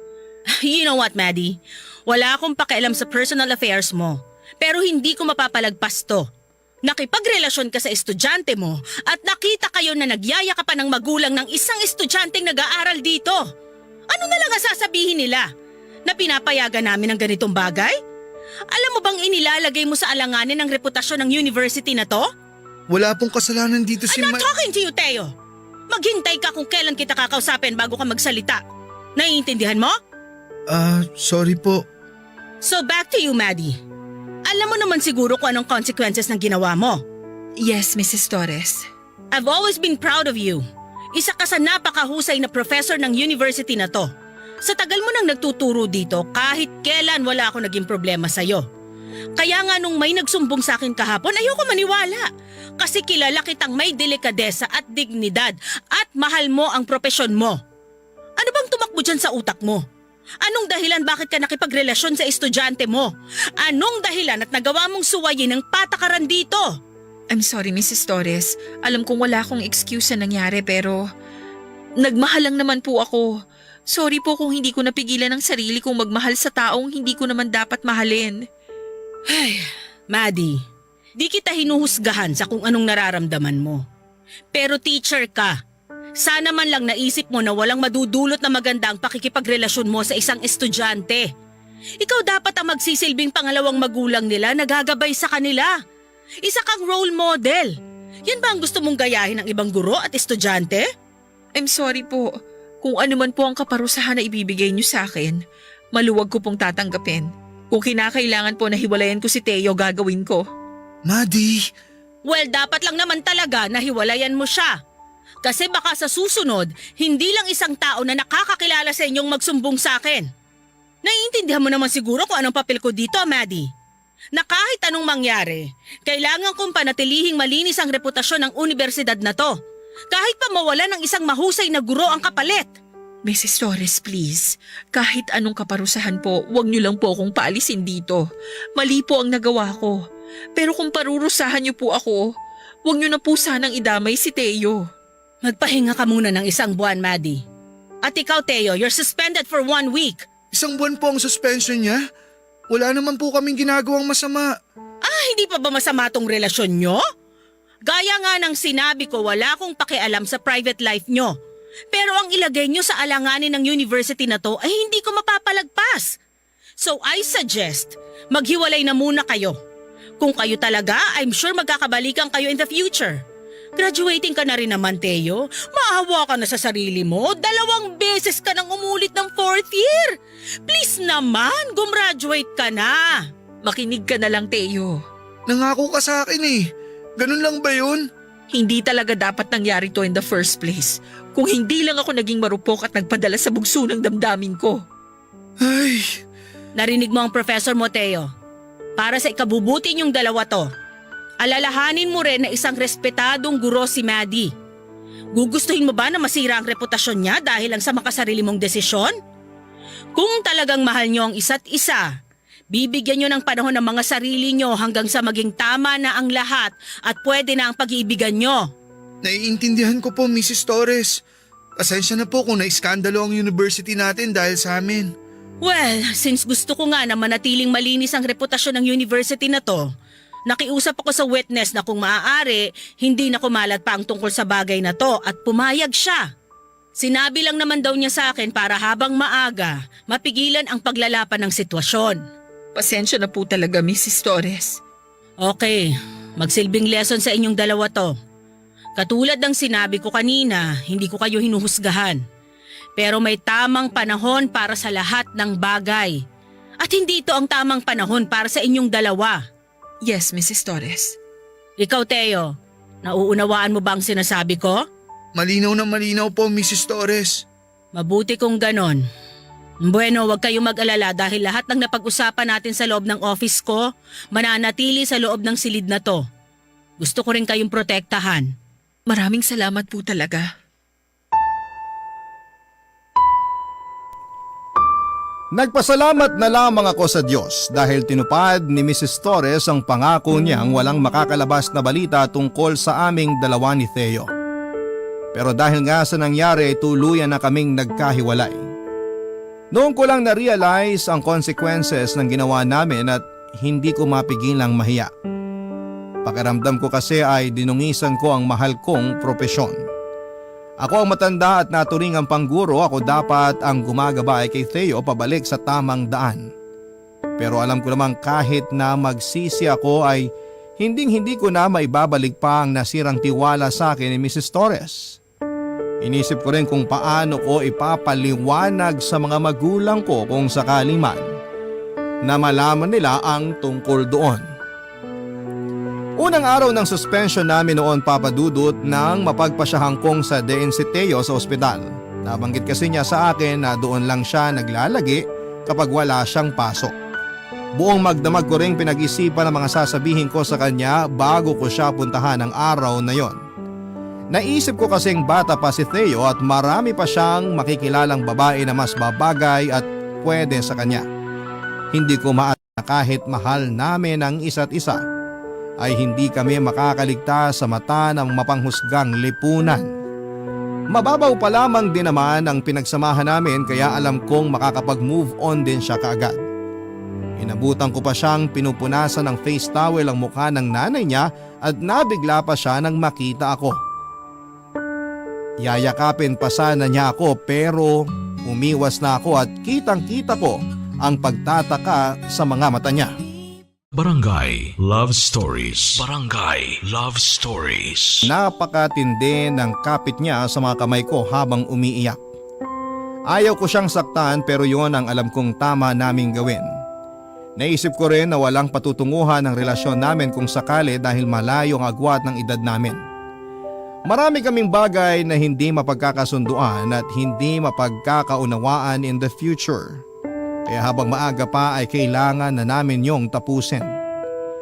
Nahuli na kami ng isang beses at ayaw ko na maulit pa yon.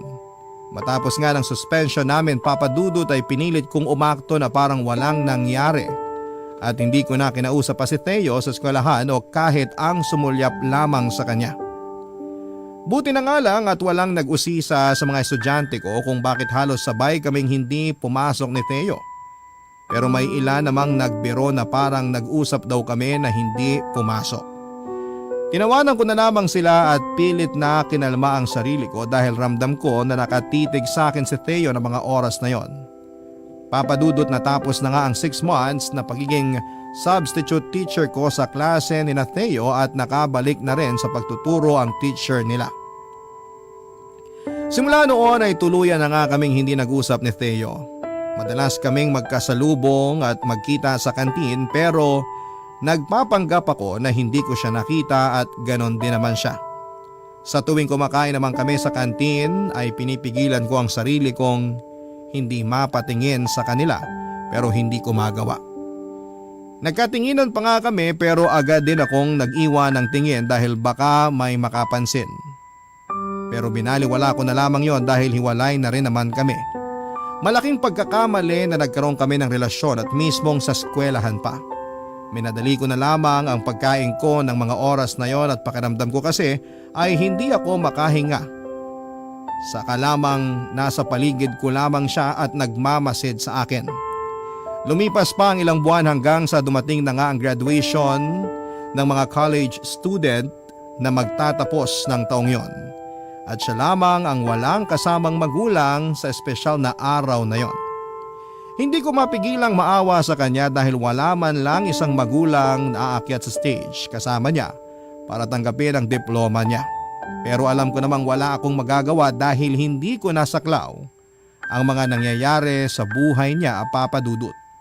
Ang professor na nga lang niya ang sumama sa kanya sa stage at kitang-kita ko sa mukha niya ang magkahalong lungkot at saya.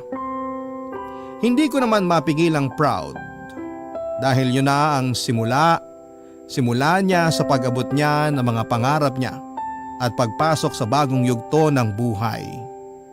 Nakakalungkot lang isipin na hindi niya ako kasama sa pag-abot niya ng mga pangarap niya. Naisip ko na lamang na wala na rin namang saysay na maging sentimental pa ako tungkol sa bagay na yon dahil matagal nang tapos kung ano man ang namagitan sa amin. Pero matapos nga ng graduation ceremony ay nagulat ako nang lumapit siya sa akin at mahigpit akong niyakap.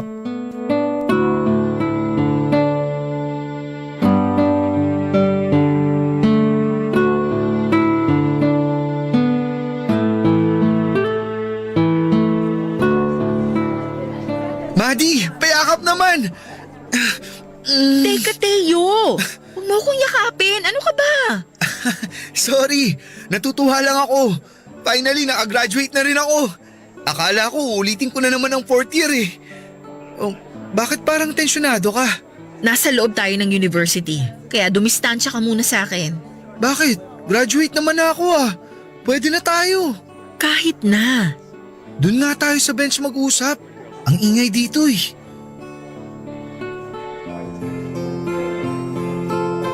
Upo ka muna.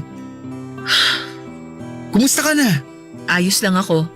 Tsaka bakit mo ba ako tinatanong araw-araw naman tayong nagkikita rito? Nagkikita nga tayo, pero di naman tayo nag-uusap. Parang di nga tayo magkakilala eh. Alam mo naman kung bakit, di ba? Magtataka ka pa. Mukhang naka-move on ka na. Ang bilis naman. Anong naka-move on ang pinagsasasabi mo dyan? Ang lamig kasi ng pakikitungo mo sa akin eh. Ayoko lang na ma-issue na naman tayong dalawa. Graduate naman na ako eh. Kaya pwede na ulit tayo. Maiba ko.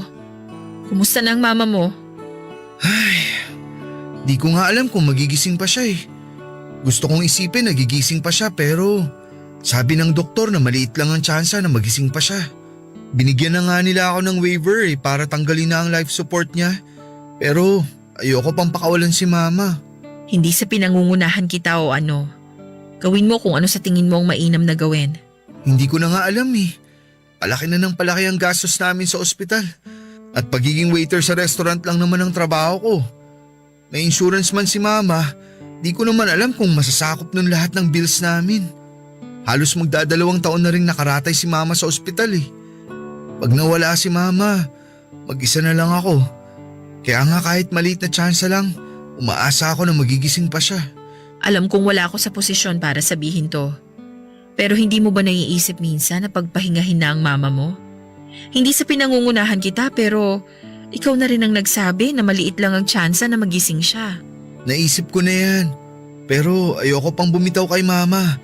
Kahit gaano pa katagal yan, maghihintay ako.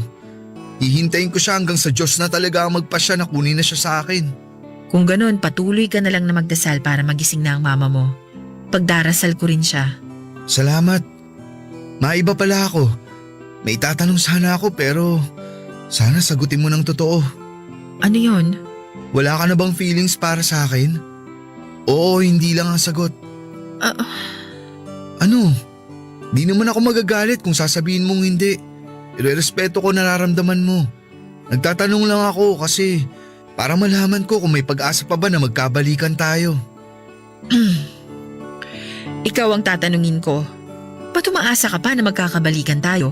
Tinatanong pa ba yun? Kasi mahal pa rin kita. Nagpursige ako makagraduate hindi lang para kay mama at sa sarili ko, kundi para na rin maging karapat dapat sa'yo. Kasi kung sakali man na magkabalikan tayo, gusto kong may pagmalaki mo rin ako bahalang araw na hindi lang ako basta estudyante mo lang. Ngayong graduate na ako, maghahanap ako ng maayos na trabaho para kapag nagsama na tayo, Kaya na kitang buhayin, pati mga magiging anak natin. Teka lang, hindi pa ako sumasagot sa tanong mo kung saan na nakarating yung mga sinasabi mo. Sorry. Ano nga ba kasing sagot mo? Mahal pa rin kita. Talaga? Oo, hindi naman agad mawawala yun. Yun! Payakap nga! Teka lang, ang daming makakakita sa atin. Ano? Di naman ako estudyante rito. Kahit na. Kumalma ka muna, pwede? Mag-usap na lang tayo mamaya pag uwi ko. Dadalawin ko rin ang mama mo sa ospital. Tagal ko na siyang hindi nadadalaw eh. Ikaw naman kasi. Ang sabi lang layuan mo ako. Pero pati kay mama lumayo ka. Nahihiya naman kasi akong dumalaw sa kanya. Tsaka iniiwasan ko talaga na magkaroon tayo ng time para mag-usap. Bakit naman? Baka kasi pag nag-usap tayo, maisipan kong balikan ka. Gusto ko magpalamig muna para sa ikatatahimik natin. Tama naman kasi si Mrs. Torres na kung tayo talaga, may tamang panahon para sa atin. At ito na yon. Maghanap ka kaya muna ng magandang trabaho. Kayang-kaya ko yan. Basta para sa inyo ni mama. Gawin mo para sa sarili mo.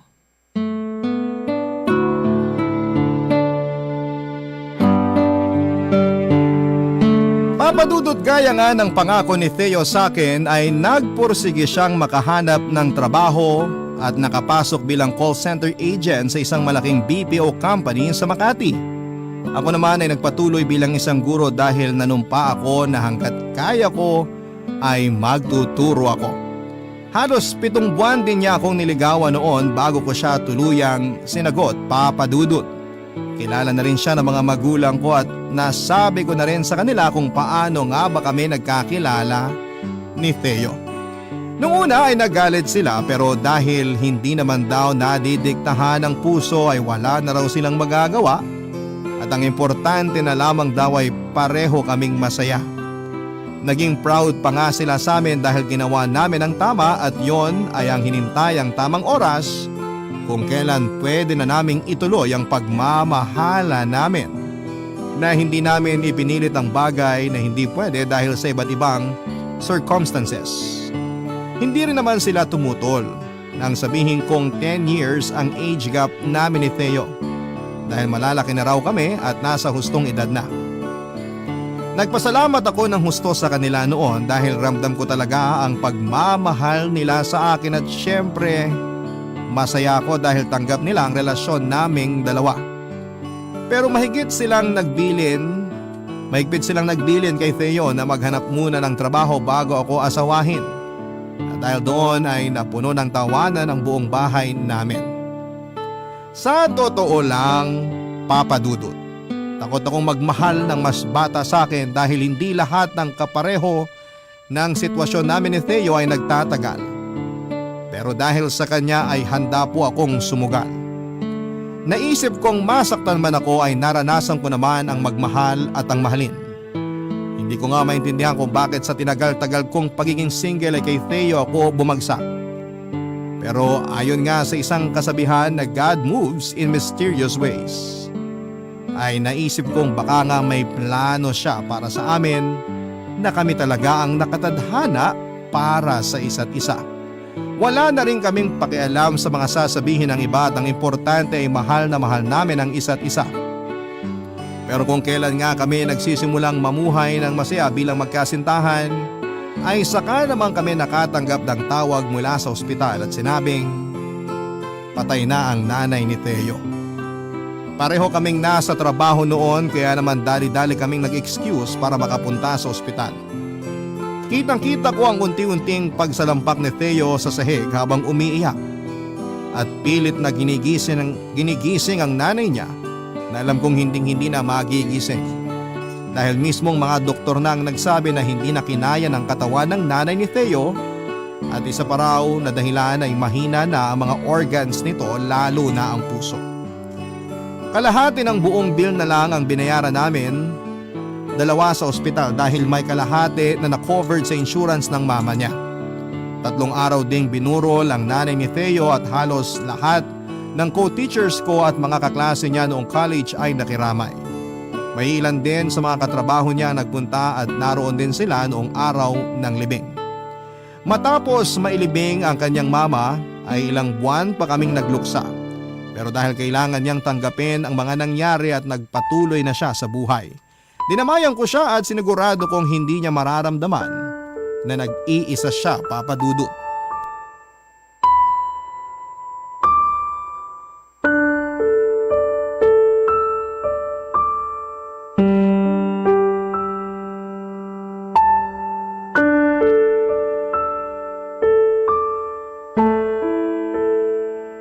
Teo, kumain ka muna oh. Ipinagluto kita ng paborito mong sinigang na hipon. O ilapag ko dito ah. Di ako nagugutom. Mauna ka na munang kumain. Masamang pinaghihintay ang pagkain. Wala talaga akong ganang kumain eh. Anong wala? 3 araw ka nang hindi kumakain. Gusto mo bang ikaw naman ang magkasakit? Di nga kasi ako nagugutom. Tingin mo ba matutuwa ang mama mo pag nalaman niyang ganyan ang ginagawa mo? Tingin mo ba gusto niya yung nagkakaganyan ka?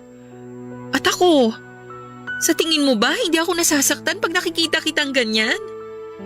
Alam kong mahirap para sa iyo ang mga nangyari, pero hindi ibig sabihin nun titigil na ang pag-ikot ng mundo mo. Buhay ka pa at kailangan mong tanggapin ang nangyari kahit na masakit. Hindi pa ako namamatayan ng mahal sa buhay. Pero alam kong walang kapantay na sakit ang mararamdaman ko kapag nangyari yon. Pero hindi ibig sabihin na pag nawalan ka ng mahal sa buhay, unti-unti mo na ring papatayin ang sarili mo. Magluksa ka, sige. Pero wag mo naman sanang pabayaan ang sarili mo. Ang sakit-sakit kasi. Oo, masakit. Pero kailangan nating tanggapin na wala na siya. Alam ko naman yun. Pero di ko naman mapipilit ang sarili ko na tanggapin agad ang nangyari. Kung sa'yo ito nangyari, for sure, mahihirapan ka rin. Pero not to the point na parang gusto ko na ring mamatay. Isipin mo na lang na nasa maayos na siyang kalagayan. Masaya na siya at hindi na nahihirapan. Kailangan ko lang ng panahon para maghilom ang sugat sa puso ko sa pagkawala ni Mama. Sapat na panahon lang. Nandito lang ako. Hindi ka nag-iisa. Sasamahan kita hanggang sa maging okay ka. Salamat, Mads ha. Ikaw na lang nagsisilbing lakas ko ngayon. Kung wala ka, siguro napanghinaan na ako ng loob. Manalig ka lang palagi sa nasa itaas. Lahat ng ginagawa niya may dahilan. Hindi niya to ginagawa para pahirapan at pasakitan tayo. Salamat kasi nandyan ka palagi sa tabi ko. Sinabi ko naman sa'yo, di ba? I-share mo lang sa akin lahat ng sakit na nararamdaman mo. Para kahit papano gumaan ang loob mo. Salamat talaga.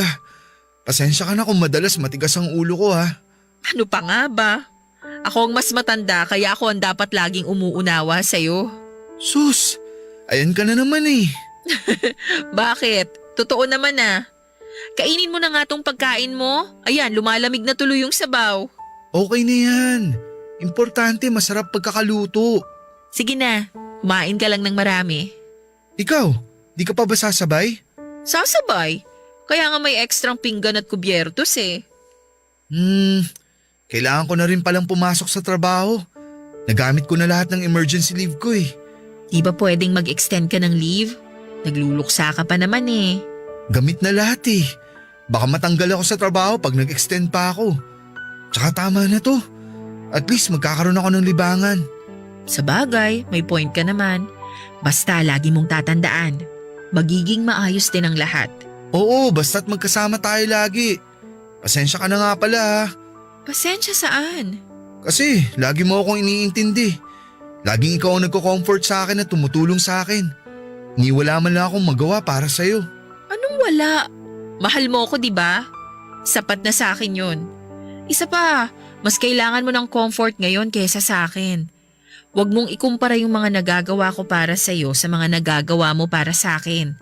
Wala tayo sa kompetisyon. Give and take lang naman yan. Hayaan mo. Gagawin ko ang lahat para maging karapat-dapat ako sa'yo. Teo, matagal mo nang napatunayan sa akin na karapat-dapat ka. Kaya wala ka nang dapat gawin para lang patunayan ng sarili mo. Maayos tayong nagsasama at pareho tayong may maayos na trabaho. Mahal natin ang isa't isa. Gusto na kasi kitang pakasalan eh. Kaso nag-iipon pa ako. Ayoko naman ng simpleng kasal lang para sa'yo. Kahit simple lang yan, pakakasalan kita. Tsaka huwag ka nang ma-pressure. Di natin kailangan magmadali. Basta pagbutihin mo lang sa trabaho. Malay mo, ma-promote ka. Mapapakasalan mo na ako agad. Sa bagay, mahal na mahal kita, Maddie. Mahal na mahal rin kita, Teo.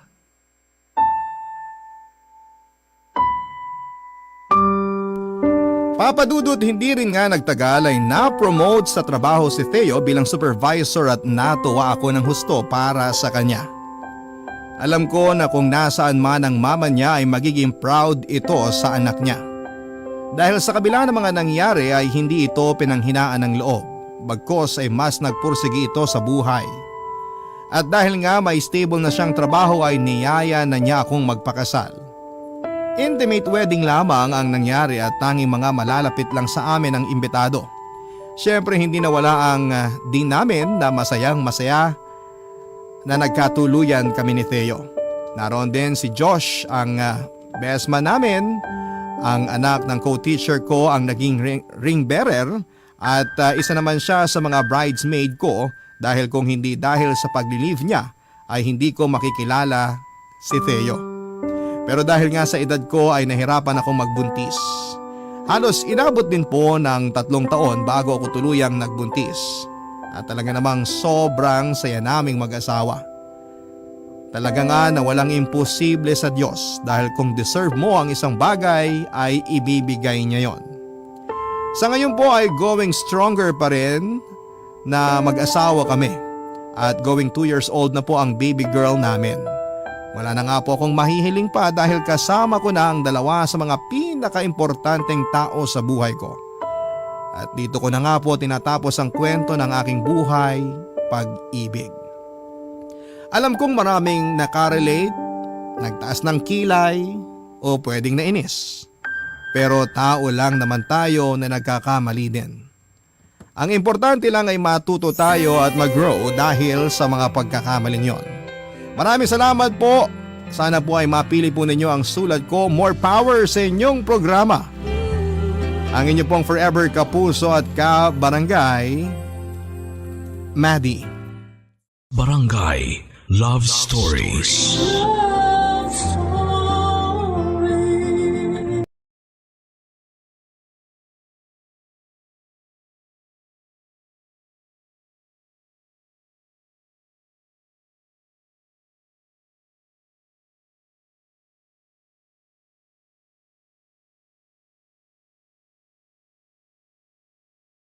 Kwento ng pag-ibig, buhay at pag-asa. Ipadala lang sa Barangay Loves